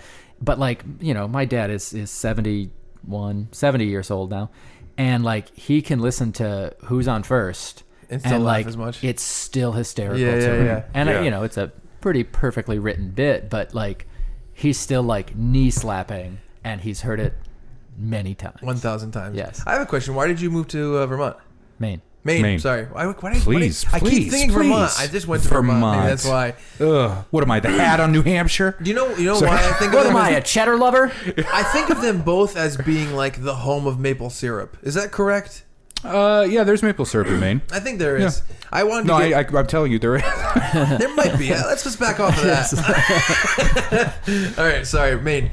Of course, Pet Cemetery. I made the joke. Why did you move to Maine? I had no say in it. I understand. It was my mom. Why did your family move to Maine? It was just me and my mom, and I don't know. We went on a vacation. Did you have family in Maine? No, nobody. Wow. There was just I remember we went camping. Oddly enough, for like a week with my mom's cousin and her husband. And my mom liked Maine, and cost of living is cheaper, right? And she liked it a lot, and she wanted to change and wanted to get out of. At the time, we were in Connecticut, so we moved to Maine, and it was just a thing. And I think my mom was always like I like log cabins and Down East Magazine, So that's where we moved. And They're so I grew up there. distrustful of outsiders. I like that. Yeah, and then I became one, and it was an insider, and it was pretty cool. Nice. So how long did you live in Maine? I lived there from third grade to I graduated college. I moved in 2010. Yeah. Whoa. Okay. So so a long time. Yeah, Mainer. That's what I identify as home. You know. That's interesting. So where does your mom live? Does she still live there? She still lives in Maine now. Oh, wow. And then my grandmother and my great grandmother then moved up and followed her. Wow. So then when I you left, became the family in Maine. yeah. So now that I'm closer to Connecticut where they used to be, Yeah. Now they're all up in Maine, and I'm like, well, I'm down here in Rhode Island now. Yeah. All right. Well, I don't want to get too far ahead. So, you're growing up in Maine, making friends here, left and right. Oh, sounds left like. and right. Oh, All God. I had was friends. Just beat them up with a stick. They were like, get rid of these like, friends. please. I love it. God, I can't take these 3 friends that I have. So was there did you have some sort of change in high school where you'd be like, oh, maybe I'd like to perform myself? I never had a sense of wanting to perform outside of just being an asshole in class, right? Yeah. I hated, Which is the best thing in the whole world. Oh What? my God. Fucking best. I did This it all is through great. college. I tell people my fucking college stories of the Yeah. stuff that I did, and they can't fucking believe I got went away to with college. murder as well. Oh, I couldn't believe it. I Chuck's closest friend. I am appalled by his college behavior. Like teacher turns around, jungle noises time. Oh no. That's too easy. That's too easy. Fuck out of here. Come on. Maybe you can't make jungle noises like I can. We got a fucking hack over here. All right. What do you do in Maine? Oh, I'm so sorry.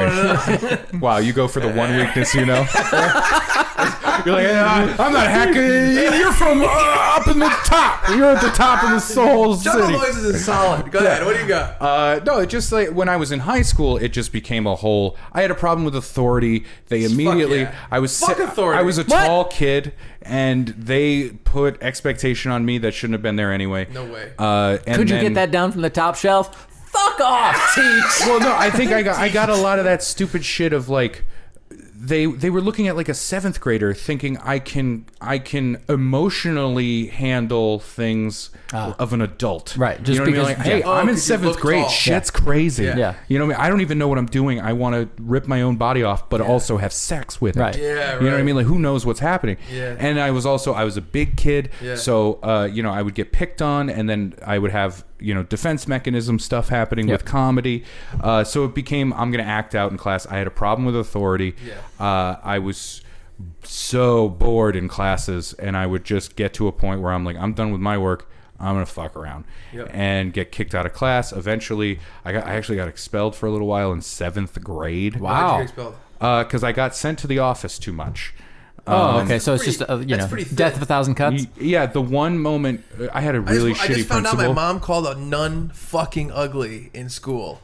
I thought she told us that story. She never used the word fucking. Oh, okay. My dad just told me recently. Wow. When she was in like young, like 4th or 5th grade. Wow. My mom smoked when she was in 3rd grade. Nice. Isn't that weird? That's badass. My mom is such but a- back then, like everybody was smoking. My mom is such a mom though. Yeah. So it's She weird really to is. know that. It's hard to think about it. Yeah, it's very hard to weird. reconcile She's those. cool though. She's nice. She's very nice. Yeah, I would just get kicked out and stuff. The straw that broke the bad principal's back was he had said if you get sent to the office one more time, I'm going to have you expelled. So I was in music class. I said a joke. The music teacher was Beans the like, musical "Okay, fruit. I've been there. well, you're not." It was a day. I remember this. It was a day where we were all playing a musical instrument. At the end of the day, we could all pick a musical instrument and play it. Good. And I wanted to play. I think it was a guitar. And she was like, "Well, you don't get to play an instrument today." And I was like, "Oh man!" So I sat there and I'm like, I felt ostracized for the whole class. Yep. So as I'm walking out of the room, the snare drum and cymbal were there. I grabbed the drumsticks and tellingly now I just did a right. Yeah. And she went, "Go to the office." I'm like, "It's after class." Right? You can't kick me out after class. She went, "Go to the office." I went to the office. I got expelled. That's crazy. So long story short, didn't trust authority in school, had a problem with school. I would still just enjoy performing for the people there, but that's more of a asshole high school kid thing. You want the acceptance of the people around you. Yeah, That's- and I'm gonna that's I would never bully anybody. Sure. I always told myself like I was bullied when I was little. I'll never be a bully, right? So I wouldn't do that. But I'll make jokes all day long. That's fine. Yeah. Not at somebody's expense. Yeah. And then I just at some point dropped out of high school. I was like, this is pointless. Stopped going. and then got my GED after I got accepted to college. So I was like, well, I got to do this just to take care of it. And then I stayed in college. I had loved college. I got 2 degrees. I went to the New England School of Communications on the campus of Husson University in Bangor, Maine. And I loved it. That's where I became who I am. I hated who I was before. I liked who I was after that. Did you go to the prom? You didn't go to a prom? No, never went to prom. Wow. I remember we've got a surprise for you today. Oh my god! Oh my god! Jessica Rowland. Holy shit! Jessica Rowland, the hottest girl in school. I missed the reference. I no, no reference. We made it up as if Jessica Rowland was the hottest girl in your school. You guys said that with such confidence that I thought, I'm like, what movie is that from? What movie is that from? No. So bravo. Thank you that was very good. I mean, I feel like you guys have talked before. No. Well, you gotta think that everyone wants to go to prom with the hottest girl in their school. Everyone has a hottest girl in school.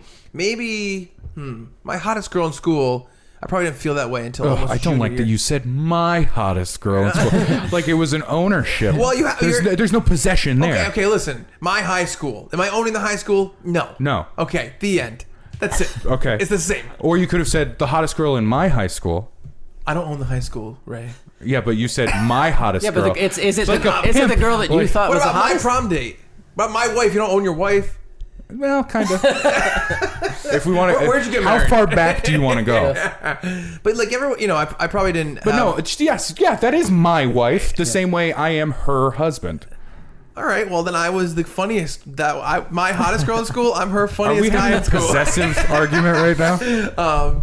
But like everyone has like a typical you've seen the movie Can't Hardly Wait. Yes. Yeah, everyone has that in their high school. It's just the most, she's maybe the head cheerleader or whatever. Lacey Chabert. Yeah. Was it Lacey Chabert or was it Jennifer Love Hewitt? Oh, no, Lacey I'm sorry. Chabert was in Not Another Teen Movie. Not Another Teen Movie. There you go. Very similar. It's okay. I understand. Well, she was playing the parody Jennifer of the Love Hewitt character. Yeah. Yeah.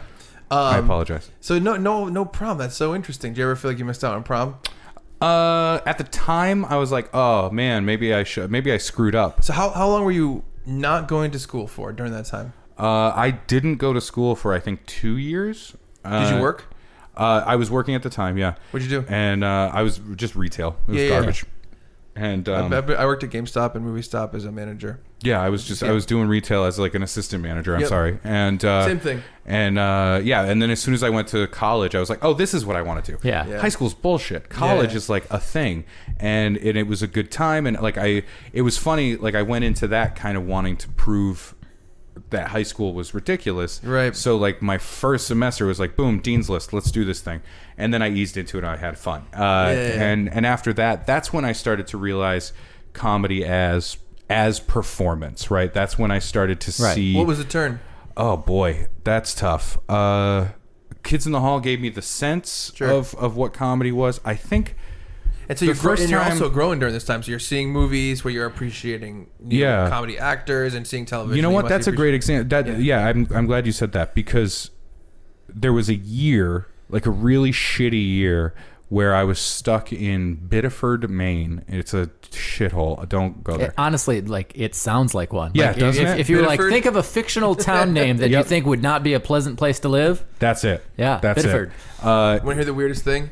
That's where Jessica Rowland grew up. Oh my God, she got out though. She got out quick. The flower that grew from concrete. Yeah. So when I had to move there because I had dropped out of high school.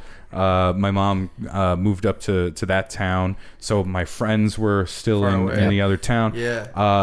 My car I was in a car accident, so my car was totaled. I was fine, but my car was totaled. I had no car, no job, no anything. And that year, I just watched so many DVDs. Yeah. And Kevin Smith became like a thing for me. Yep.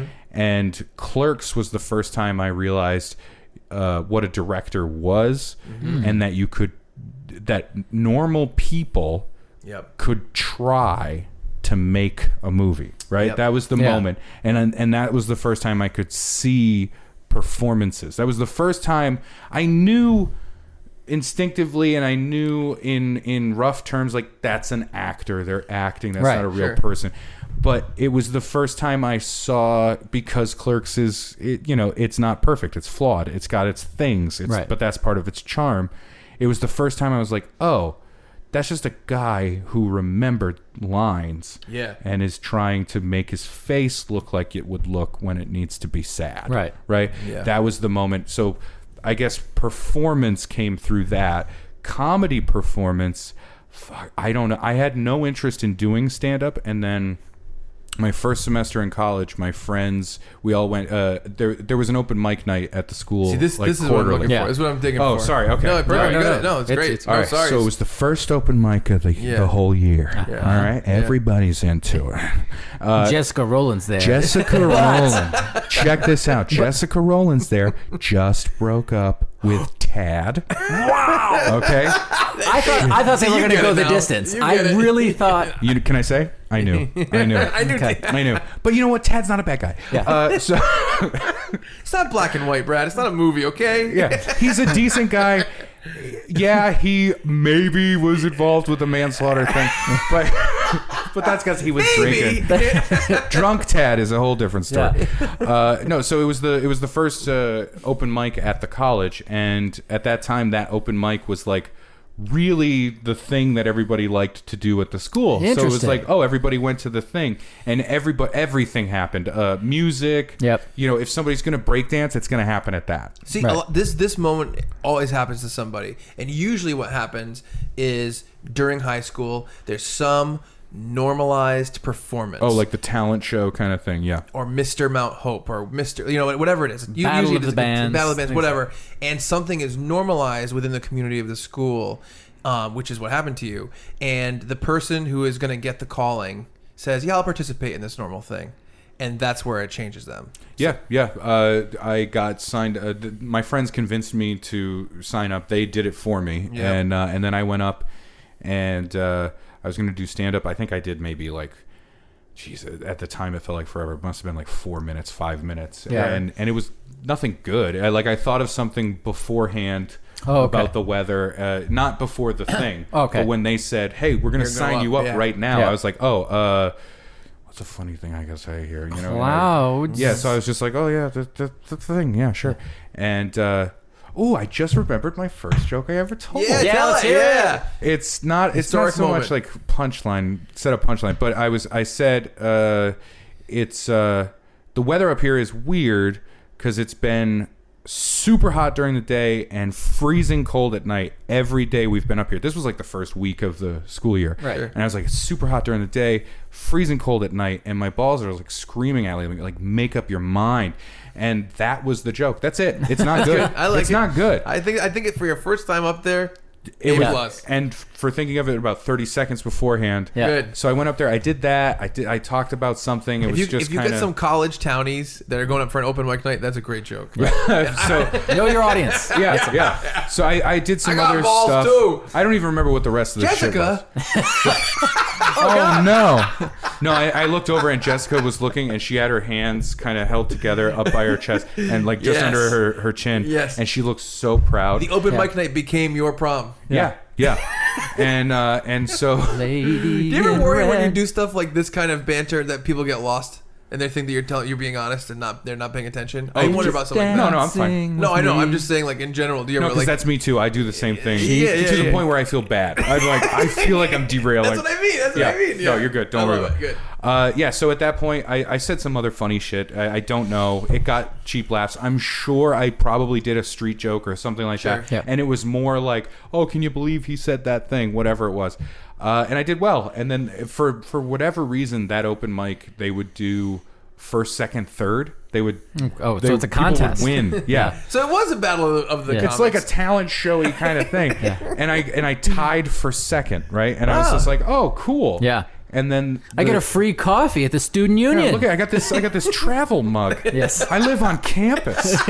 So I travel a short distance. I walk to the other you're trying building. To, you're trying to walk it into. You're trying to talk yourself into believing it's a positive thing Oh, for you. I don't let it go. I go dorm to dorm, and I'm just walking around. guys, hey, so- what's up? Slurping out of it. You're like, oh, this? Wait, did that say second place winner when you got it? Got it. Yeah, of course it did.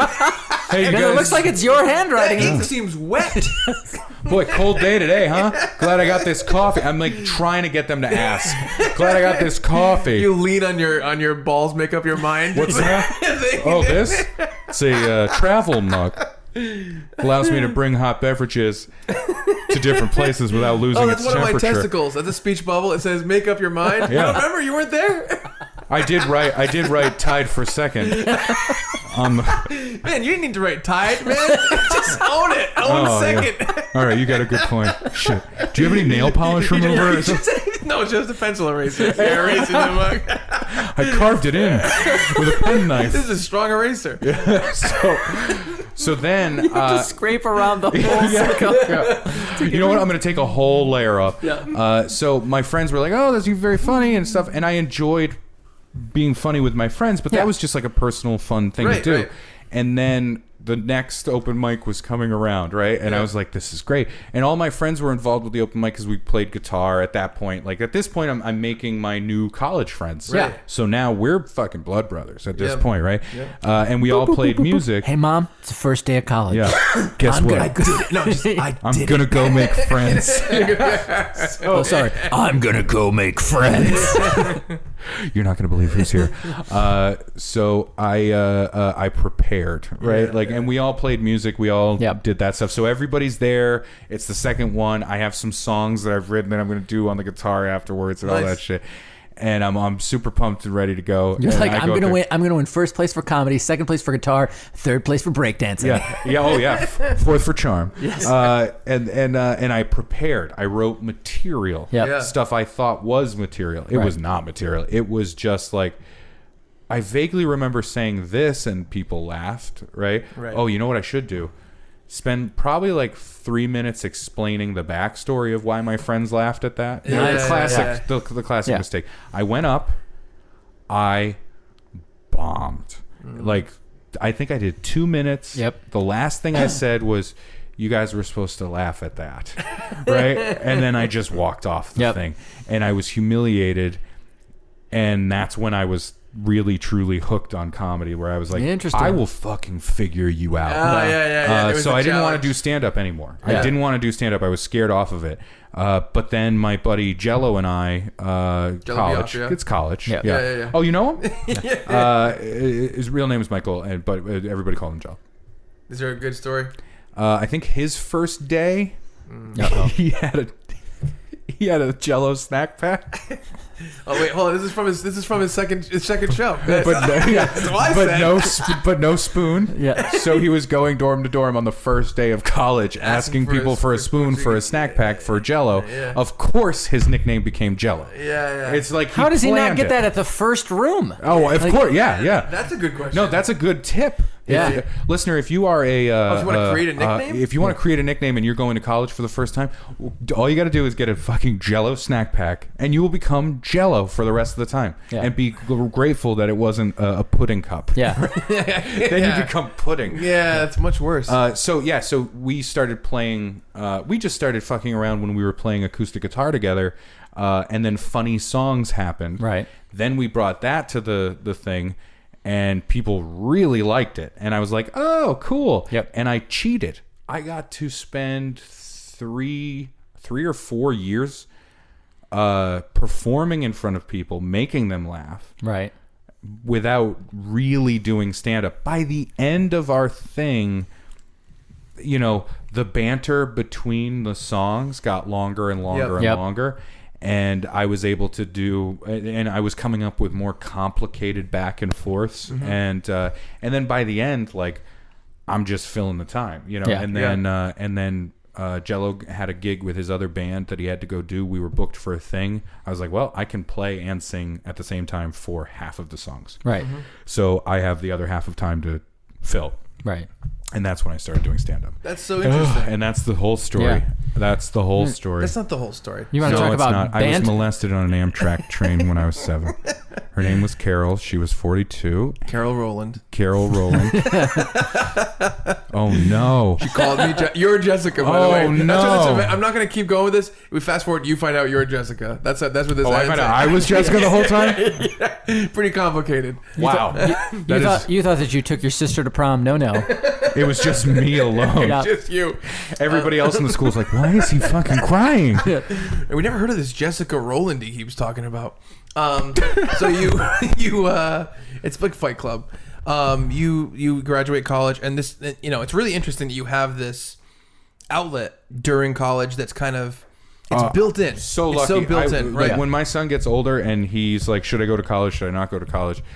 I still can't afford it. I can't pay my student loans. But it was invaluable. Like, I have 2 degrees that I don't use. And the reason I have 2 is because I didn't want to leave. I liked it. It wasn't about the classes. I enjoyed the classes. I got to learn some stuff. I have some skills from college. Sure. The most important thing for me is I didn't get to be the person I wanted to be until I went there. Right. And I became that person over time. I took it seriously. I would come home after like a semester during the break and I'd go, all right, what did I do that was a shitty thing? Like, what was the thing that I'm not happy with myself about? Right. Oh, I crossed the line too many times. Like, I remember that. Like, I went too hard on being the funny guy. Yeah. I'm going to make friends. And then it became like, I'm crossing the line and I'm saying some hurtful shit. Right. Because I'm just going for the laugh. Whatever gets the laugh, I'll say it. And then I came back the next semester. I'm like, I'm not going to be that person. That's so interesting. Yeah. And so I would say to my son, like, it is an invaluable tool. You get to go to college. And if you are conscious of it, you go with a blank slate.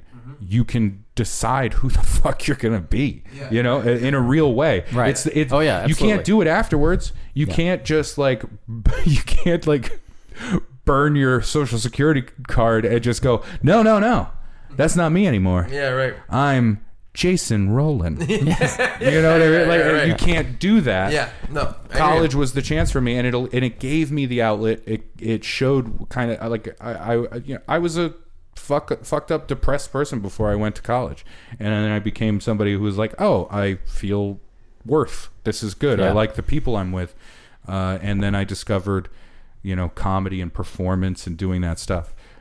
This got real. No, it's good. It's perfect. Yeah. So that's I was gonna say, like, that is kind of like almost like a magical thing that this opportunity fell into your lap as something that was convenient for your life and comfortable for you to go do. Right. You know, that's a great thing because you got to really have a thing to work towards that made sense. It was a social thing too. That's really, really great.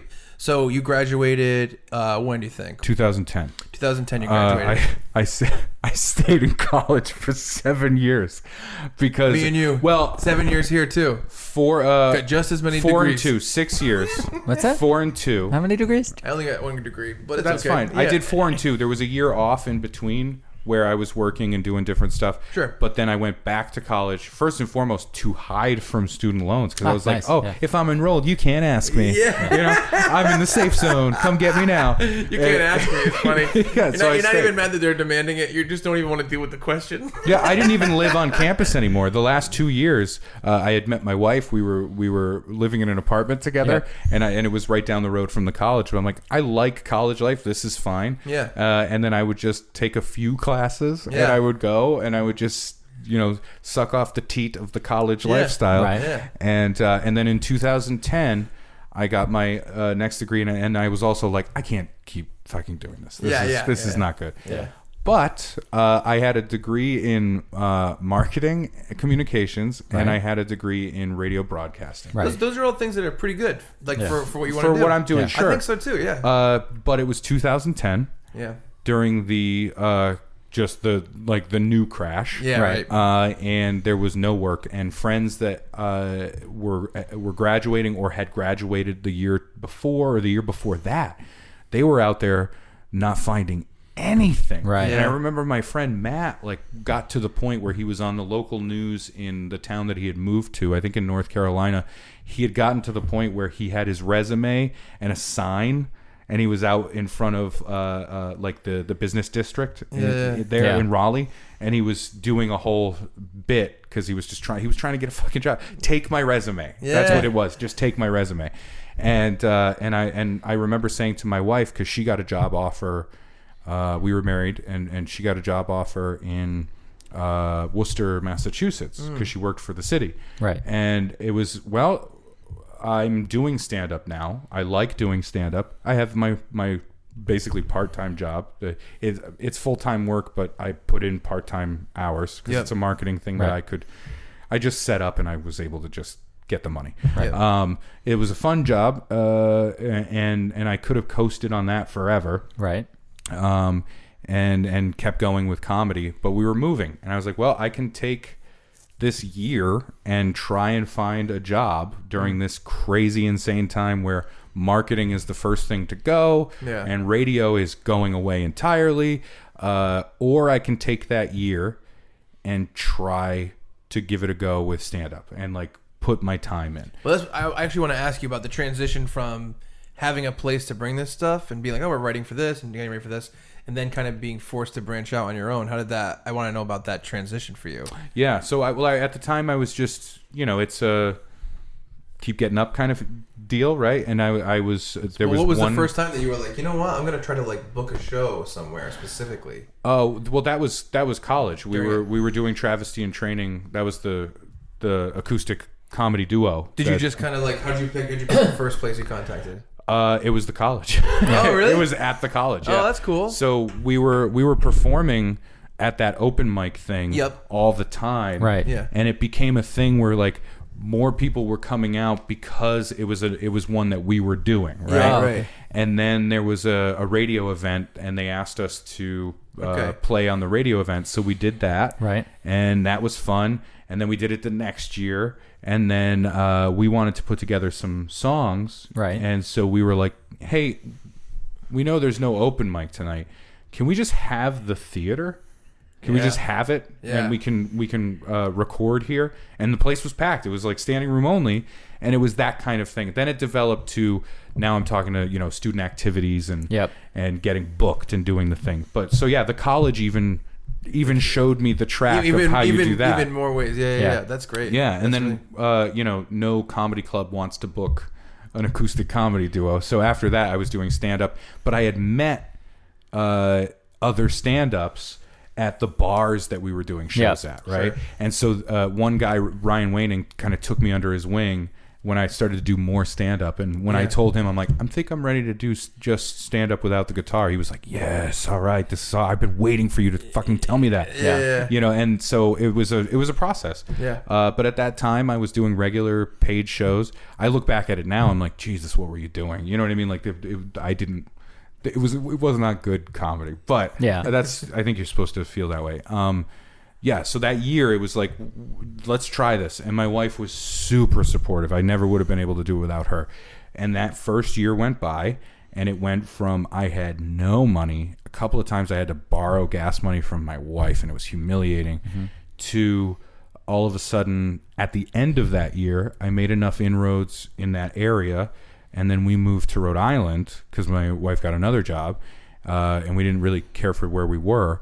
So suddenly there's more work, there's more things. Right. I was used to Maine. There was one club. Yeah, right. So if you're lucky, you get you get 10, 15 minutes on the Thursday showcase, that kind of thing. Right. You do your hosting weekend every once in a while. They can't use you beyond that.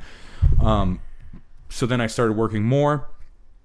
Then comedy started paying for itself. After the first year, I could say to myself, comedy's paying for itself. Right. Yeah. Right. I'm not costing any money. I'm actually able to save a little bit. And you know what? My wife's car needed tires a couple months ago, and comedy paid for those tires. Like, it was that feeling. Yeah. Meanwhile, she's paying the rent and stuff like that. And you keep throwing comedy tires in her fucking face. How about those tires? Smooth ride, isn't it? Smooth ride. And then after that, yeah, they were used. So what? Yeah. So don't take lefts.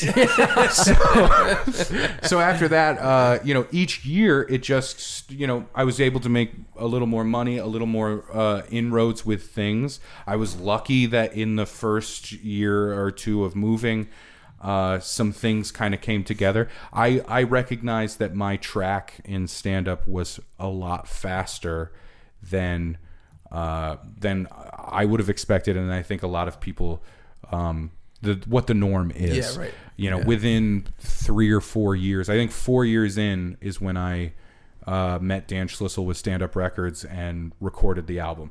That's absurd. That's stupid. Yeah. Somebody recording 45 to 55 minutes in 4 years in, and rightfully so, because now I look back at it and I'm like, oh, it was all survival material. Yeah. There's like one track I'm happy with, and I'm annoyed at that track because I get to the joke where Now I'd be like, oh, you got 5 more minutes to play with that topic, and then he's done. You know what I mean? The 20 Baby Ray is done. Sweet Baby Ray. Yeah, Sweet Baby Ray. He's done with the joke. He got to the bit. Yeah. He got to the isn't that weird, and then he moved on. Sweet Adult Ray. Yeah, but yeah, so that's how it happened, and. I had said to my wife at the time, if this doesn't work, I'll go back. I'll get a job. That's fine. Yeah. At some point, it became, oh shit, I've gone too far down this road. Yep. I can't get a job. If I get a job, then it's failure, right? And then even when I had bad moments where I was like, maybe I should just get a fucking job. You know, what am I doing? At that point, then I had made enough inroad and had dedicated myself to it enough where, you know, my family, people around me were like, no, you've done this. You're already in. You got to do it. So yeah, that's how that happened. That's awesome. And so, you know, you do it. When did the last album come out? That was 2013. So you must have started work on Be a Man like right afterwards. Yeah, right around 2000. I want to say 2014. And then as soon so as there was a year of like. There was the year of just letting loose. You know, you're just going crazy. I was in Cabo. Yeah. Blacked out. I woke up in a Mayan ruin. yeah. I mean, it wasn't ruined. It wasn't ruined before the night before. It was an IKEA. Yes. And, but no, yeah. In that year, it was more. I was more into like, all right, I did the album. Now I want to get out. I want to go. Yeah. And that was the year of I performed in Mexico at Mayan ruins. Actually, Nice. I was at the Mayan ruins. That was that's a great experience. That's when I collected experiences. Did London 2 times. Had that fun. You know, all over. But that's when I was like, I want to go out. And it was the cool stuff like those things, and then it was also like a half abandoned hotel in Harrisburg, Pennsylvania, where I left immediately after the show. And I went, I'm going to drive home right now. You know, that kind of stuff. But I got that experience, right? Yeah. Then we went into Be a Man. That was a year to shoot, a year to edit, a year to sell. Now we're here. This is the year of when we were selling it. Now I got this new one, and then I got the next project. And after that, I don't know. Yeah, I don't think you need to know. Yeah, it's like the end of Terminator 2. Yeah, right? Oh, no. Yeah. Am I getting lowered in? Hang on, wait. Hold on. No, not that part of the end. Oh, okay. It's the road that you can't see in front of you. Hold on. Is my son on top of the platform, and my wife is there too, and then I'm slowly lowering into the bath with my thumb up, like I did it. I think of you as more of a 2 albums in a movie. Top that, you son of a bitch. And then I go. I think of you as a T1000. I think you're the liquid metal. Oh my God. Yeah. Thank you. Thank you. You're advanced. Oh, that's awesome, man. Well, I'm very excited for the new album. You know, I thought that the only time I've seen you is the Tag Team Comedy Show, and I love it. Yeah, that was so different. We weren't doing material. I honestly, it's so funny because obviously, you know, we kind of have an insider's view. So you guys on stage, you and Brian together, I could see where you would go into your material.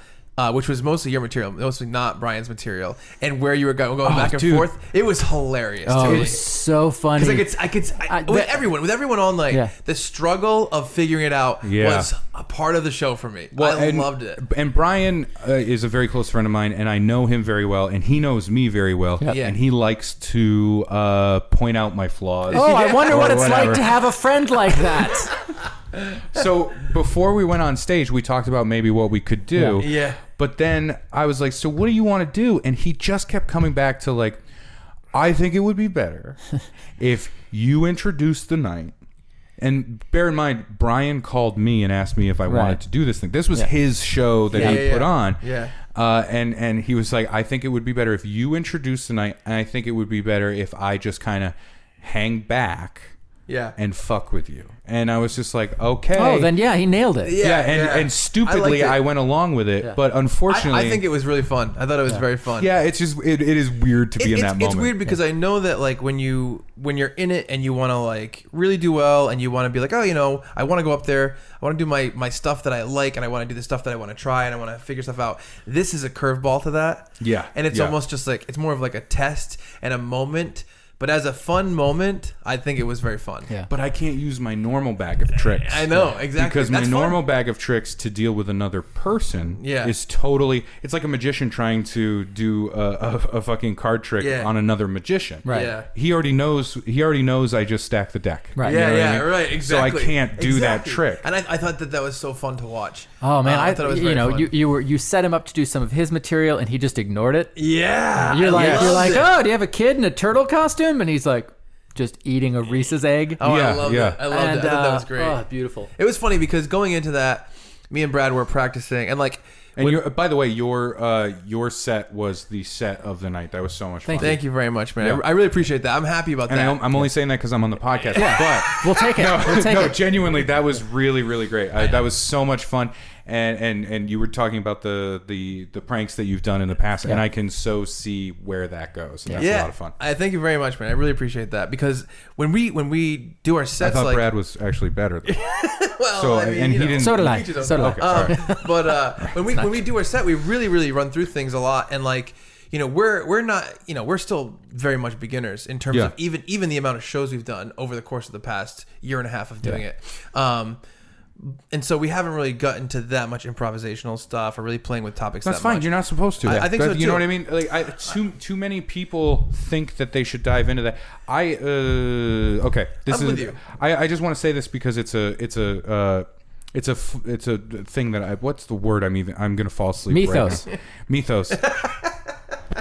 Is it a consistent problem? All I can think of is Perfect Strangers. Because he was from Meepos. Meepos. Yeah. So, By the way, I once confessed a deep dark secret to Chuck that I, as a child, thought Meepos was a real place. that's totally fine. Chuck that did not seems think so. okay. Chuck He was went like, to the airport and tried to buy a ticket to Meepos. all right, Wait, hold on. that's not true. That's Okay, not true. all right. That's I not was gonna say if you're old enough to go to the airport and try and buy a ticket. I got a cab from Dyer, Indiana to O'Hare. Yeah. But yeah, sorry. Oh, yeah. So, You're gonna say it's pet peeve. All right. Pet peeve of mine is I really love riffing. Riffing is a lot of fun. That's it. You know, it's the closest to improv in stand up. It's a thing. Right. A lot of people think it's crowd work. It's not crowd work. It's a different thing. Yes. And a lot of times you can use crowd work to move into a riff, and that's a lot of fun. I spent a year very specifically working on riffing. I called it the year of the riff. I started Makes sense. Yep. with like I'll do 30 seconds. I'll do 30 seconds up front, and we'll see what happens. That's cool. That's cool that you thought about that specifically. That's how we think of it too. And I Yeah. always wonder if people. And it was a process. I mean, I worked on other material, but I Right. was always telling myself, you know, do 30 seconds up front, not in between jokes, because you'll use whatever was before what you just said before. And at first it was dirty, and then I went, okay, it's always going to go to a dick joke if you know that's the lowest hanging fruit, you'll take it. So it can't be dirty. And then by nature my material became clean, right? Just because I was moving towards that. And then the riff grew, and by the end of the year I did a show that was an hour and 20 minutes, and it was all riff. And at the end, I went, I'm done. Okay, I did it. So I love to do that. That's fun for me. I don't write in a notebook anymore. I can't write that way. I can only write from the stage as I riff. Things happen. Right. And then I remember it, I record it, and then that becomes the bit. So many comics, newer comics, comics that have been around forever, will come up to me and be like, oh, you riff a lot. That's really fun. How do you do that? And they'll ask me questions, and then I'll see them go up and think that it's just like, I've seen guys go up. I was featuring for somebody in Pennsylvania once, and he was like, you do a lot of riffing. That's pretty great. That's pretty great stuff. He's like, you know what? I'm going to riff on this Late Show. And I went, oh, okay. He went up, he did some material, and he went, all right, I'm going to riff. He said it to the crowd. Did some terrible, like, he did crowd work, then he did some loose, like just train of consciousness. What is, I can't talk. Stream of consciousness. Stream of consciousness. I almost said strain at the beginning. Stream of consciousness. I am passing out as I talk. Sorry. It's been a long fucking day. I had a 3-hour phone call earlier. I know what you're talking about. Should have had a diet A&W. I should have had it. So, and then he pulls his phone out. He's looking at new jokes on his phone, like it's an open mic thing, and I'm like, that's not riffing, that's trying a new joke. Yeah. And then a bride and groom and the entire wedding party walks into the club. She is in her wedding dress, full billowing white ridiculous wedding dress, and they sit down, and I look at that and I go, holy shit. Yeah, that's I just see like your eyes spinning around, and it's jackpot. Yeah, it's like somehow there's a third jackpot. I don't know where that comes 30 from. minutes of hilarious stuff about to happen. You can do this. Yeah. And he looks over and he's like, you guys just got married like next door? And they're like, yeah. And he goes, congratulations. And then goes back to the phone, and I went, "What are you doing?" So man. Riffing is an important thing for me, and there's some moments of it in the album, as well. Yeah, there's some, which is so hard to capture in a recording. Yeah, like, hey, that's like me announcing in the record. Hey, I'm going to riff now. Yeah. Here's a hilarious moment that is off the cuff. You know? Right. But it worked out, and I'm really, really proud of that. That was the biggest concern for me in recording this album, was like, how do I capture that part? How the fuck do you capture that moment? That's what we've been talking. So that's something that we really haven't gotten into yet. When we write our sets, they're pretty specific. We're very like, we cut a lot of stuff that's like, okay, that's not funny enough. The way that, I'm not going to get into it super specific, but we're very practiced by the time we get up there. That's fine. Right?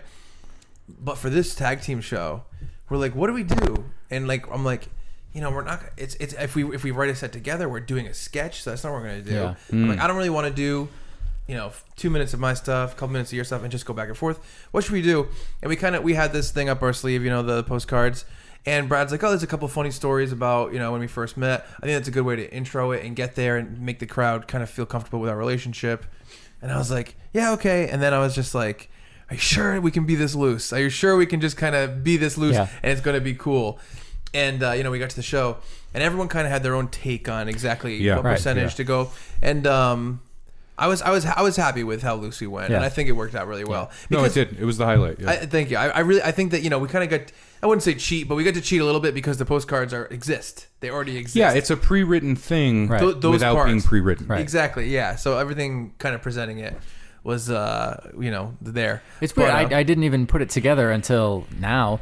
The other night at the Providence Improv Guild's 5th anniversary show, my friend Eric Fulford and I gave a semi-improvised fake TED Talk about improv and how it can impact people's lives.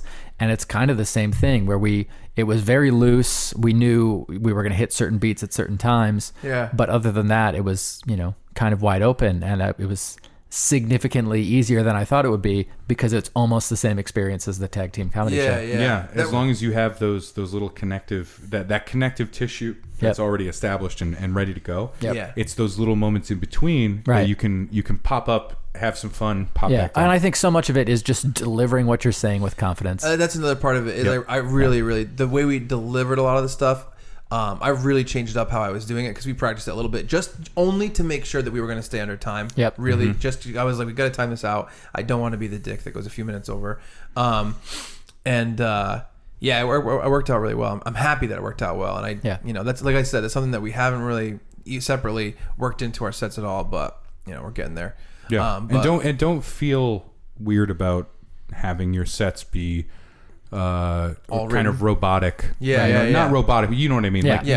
Like everything's there, it's planned, it's ready to go. Right. You're at the point right now in stand-up where you're just figuring out the tools. Sure, that's exactly. That's it. You got to take the time to figure out the tools. Yeah.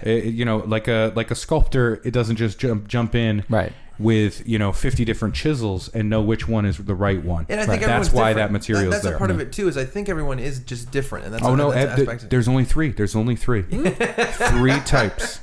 And there's only 3 types. It's just so funny because no one can see your face that's listening. It was very sincere. It was a very sincere look. Yeah. It was the look of like if you said on a menu like, "Is that good?" And I went, "Oh, you got to get that."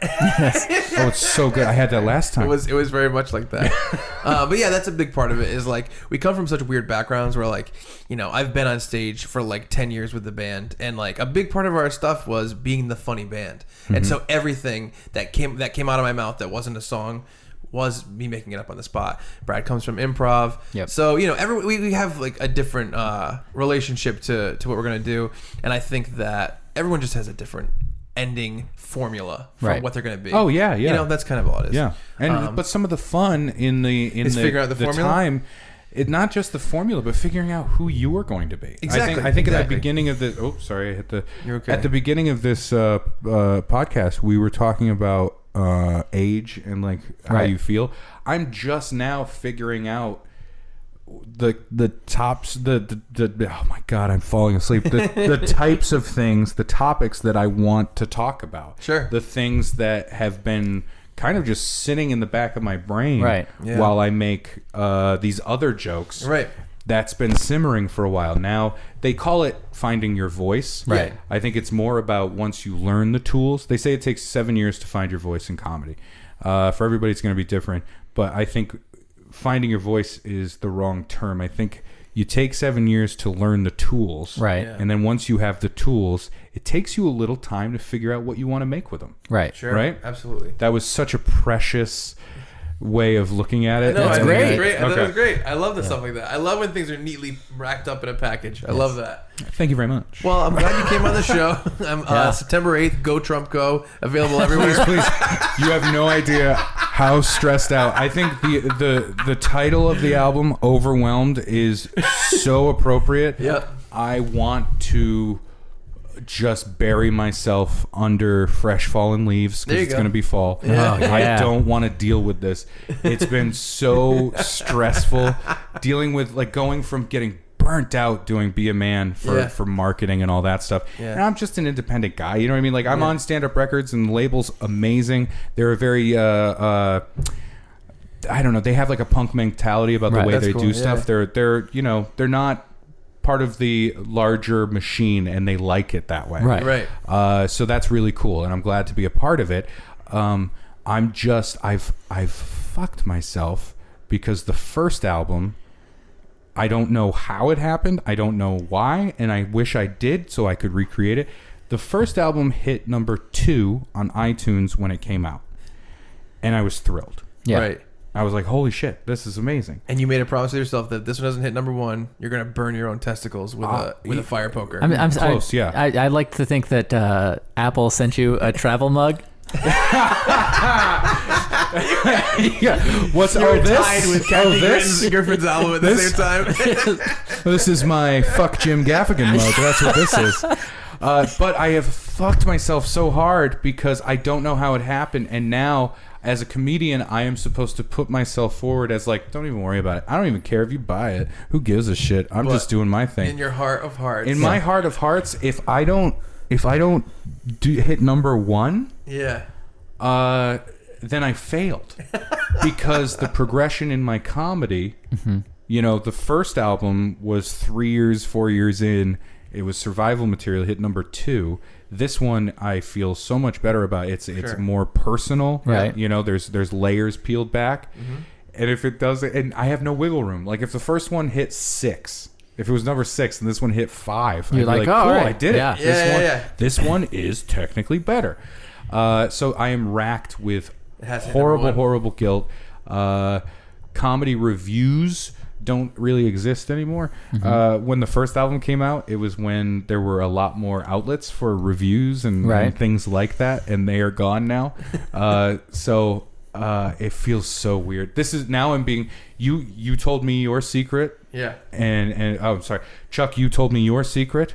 Brad, you told me your secret. Yes. This is my secret. I am racked with an overwhelming amount of anxiety about this release. When did I'm so sorry to No, bring this no, up. it's fine. I'm sorry. when your first album came out, when did it hit number 2? How soon after it came out? I want to say it was, I think the first day or the second day. Okay, so it was pretty much immediately. Yeah, and then of course, like That's over how the it next goes. few days, Yep. it was like the slow decline down. Of course. So this was an immediate thing. And pre-orders count towards this, I believe so. so people can go on This iTunes. time, last time there wasn't pre-order option, so this time there was the pre-order option. I really should have said this. Now this sounds so pathetic. Where I'm just like, guys, people can pre-order it. No. Oh, I'm sorry. So I think that's good. I mean, did you do any specific marketing that you came up with or anything? Back then, the first one? For the first one, Yeah. I made a video. Yep. That was it was a nod. I still like the video. It's still like hidden on my YouTube.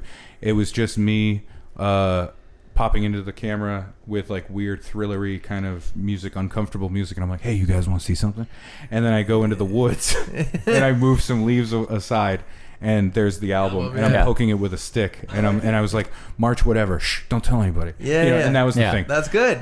So this time I did I liked the idea of I took movie clips where people had headphones on that didn't have any other audio mixing with it, Right. and I made it I edited it so it was my album that they were listening to. Nice. Yeah, nice. So Garden State, Back to the Future, American Psycho, stuff like that. My favorite one was the dark one, and that was Grizzly Man.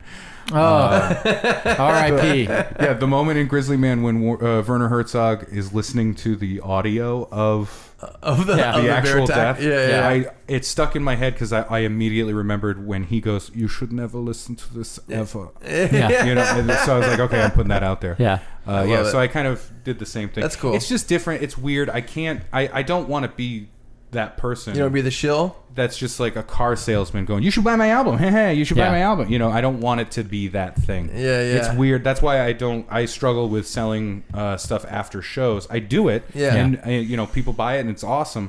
I feel uncomfortable when I get off stage having been honest with people and then go stand in the corner and go buy my thing. Just not to open a whole new thing here, but don't you think it's honest though if you really believe in it?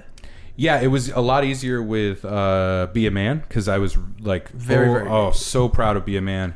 But I am also not one of those comics that goes on stage and 10 minutes before the end of my hour on stage becomes a fucking cavalcade of yard sale. Right. Where I'm like, I got this bumper sticker. Here's a joke that goes with that bumper sticker. I've got this license plate frame that goes with it as well. If you don't like that, I've got 3 t-shirts that you can check out, and I've got this other bumper sticker. Didn't get to do this joke tonight. Trust me, it's funny. I wouldn't also feel a comfortable with that. onesie.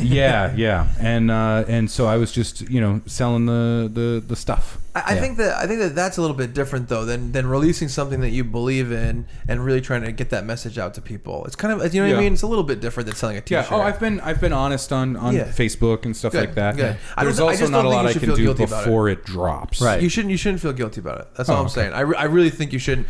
I mean, selling a t-shirt is one thing. And selling an album that you really believe in and worked a long time on, I think, is a really different thing. Yeah.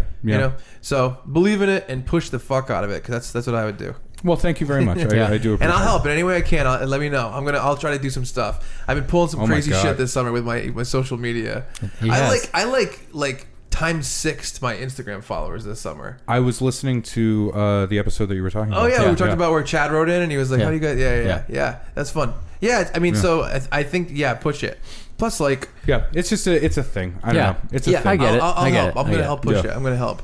I'm gonna do something that's a big stunt. I'm gonna make a promise that you see can't fulfill. if I had somebody that was doing that stuff, that's why. Oh man, the most exciting idea of like making it, quote unquote, is being able to be even like a Doug Stanhope, the most and like he is the antithesis of standing there selling you something, right? Doug Stanhope would shit all over the idea of commerce, trying to sell the thing. Right.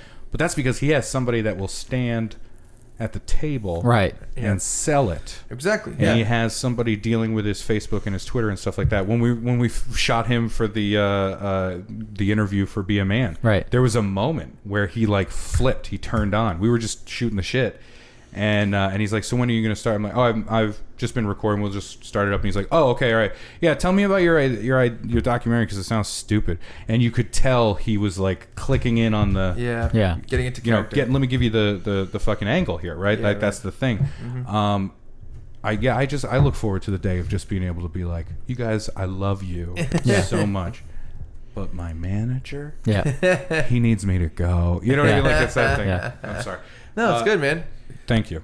Oh man, I'm glad you came on. This is a great time. Yeah, it was absolutely. really fun. This was a lot of fun. I was looking forward to it for a while. We covered a lot of different things. We sure did. We did. I hope. Did we go way over? No, we're good. I think this is fine. We're at 2:11. That's very long. Yeah. but That that's is fine. a very long episode. Our average, I think, is 90 minutes. So we're at 2 hours and 11 minutes. I mean, That's fine. we created a whole new TV show, new TV Yeah, we did a lot of concept with a stuff. fake reboot. right. We went pro-war No, real this early. is Yes, funny. we sure did. No, I think we came up with a valuable All right. episode. I thought it was really good. You know, it's funny. Before he came on, Ray was like, he's like, so what do you want to talk about? Like, what do you want to talk? I'm like, get the fuck out of here. Like, What do you want to talk about? I don't think I said that. You said something. You're like, what are we gonna talk about? You said something like, do you want me to get ready for the podcast in some I've way? listened to the podcast. So you knew it was Oh, gonna I be- thought I meant like, is there a movie thing that you're covering? Okay, that I see. day That or makes something sense like because that? we Yeah. do a lot of current stuff. Yeah. Okay, I see. Here's my problem. Yeah. I am so grateful to have been here, and I'm sorry to make it even longer. No. Yeah. Here's my concern. No concern. This is over 2 hours long, and we waited till the very end to get to that pitch for the You want to record for the download of the Oh, to we go want- go to iTunes or is it org? Is it org? I think they're a biz. for-profit company, I thought it so was it's probably commerce. not org. Okay. Yeah. It was just iOrg. Go to type in iTunes. It'll probably take you there. Wait, no. Go to iTunes on your computer. We'll end the Yes. episode and then we'll do an opening plug. Yeah. And then we'll put it at the beginning. Oh, I and thought the I end. was doing that now. Go to iTunes this on your your opening computer, plug? on your computer or your phone device. You're in character. No one knows you yet. when in you this. get it, when you open iTunes on your device, Yes. on a search Pre-order bar, it. you write in We Ray have to get Harrington. him. We have to get him to number one. Right? He's- It's you better get him to number one or else. If your every piece of $10 shit that's listening to this. If your $10 can go either to the Red Cross or to me, please let it go to me. Not please. It better go to me. That's what he's saying right now. Oh, to you know what's guys. crazy though? What? That's terrifying. I was actually, and this is not a thing. Right. I was supposed to perform in Houston on the 8th when this comes out. Oh wow. Wow. Yeah. They canceled the weekend, which is crazy. Yeah. And what's disturbing is like seeing some of the images and stuff. It's Yeah. right around that side because Houston's huge. Yeah, But it's on that side of the city that everything's going on. Yeah, I've Yeah. seen some of this stuff. It's crazy. Yeah. It's nuts. All right, man. Well, I'm glad you came on. That was great. That was very fun. I had a great was a time. great time. That Yeah, was- thank that you was- so that much was- for having me. I thought it was going to be great, and it completely Oh, exceeded yeah, expectations. absolutely. Yeah, Aw, very, shit. very fun. You That got to was be great. fucking me. Anytime. I was weird. Yes. I was like, who's going to bring it back? If you ever want to come on again, hit us up. If you ever All were right. like, you know but what? you don't need a date now, do you? No, not Okay. today. Maybe by tomorrow morning. Yes. All right. But no, if you ever want to come on, feel free. If you ever need any help with anything, let us Yep. know. We're good, This, guys. this conversation has been so much fun. I Yeah. would love to come back just to find out that I'm pro-war again. Go Trump, go! September 8th. Raymond No, it's called April Overwhelmed. Harrington. Raymond, just search Raymond April on iTunes and it should come up. Go Trump, go! It's gotrumpgo.com. It's Ray Harrington. Overwhelmed. Yep. September 8th. 9/8. Thank you. That's a good way to remember it. Yeah. 9/8. Thank you so much for being here, Ray. Yeah. Folks out there, if you have questions, comments, concerns, or otherwise, send us an email, chuckandbrad@gmail.com, or find the email link through chuckandbradpodcast.com. Ray Harrington, thank you one more time. Yeah, Thank man. you, sincerely. That's all I've got. That's all I got, man. Deuces.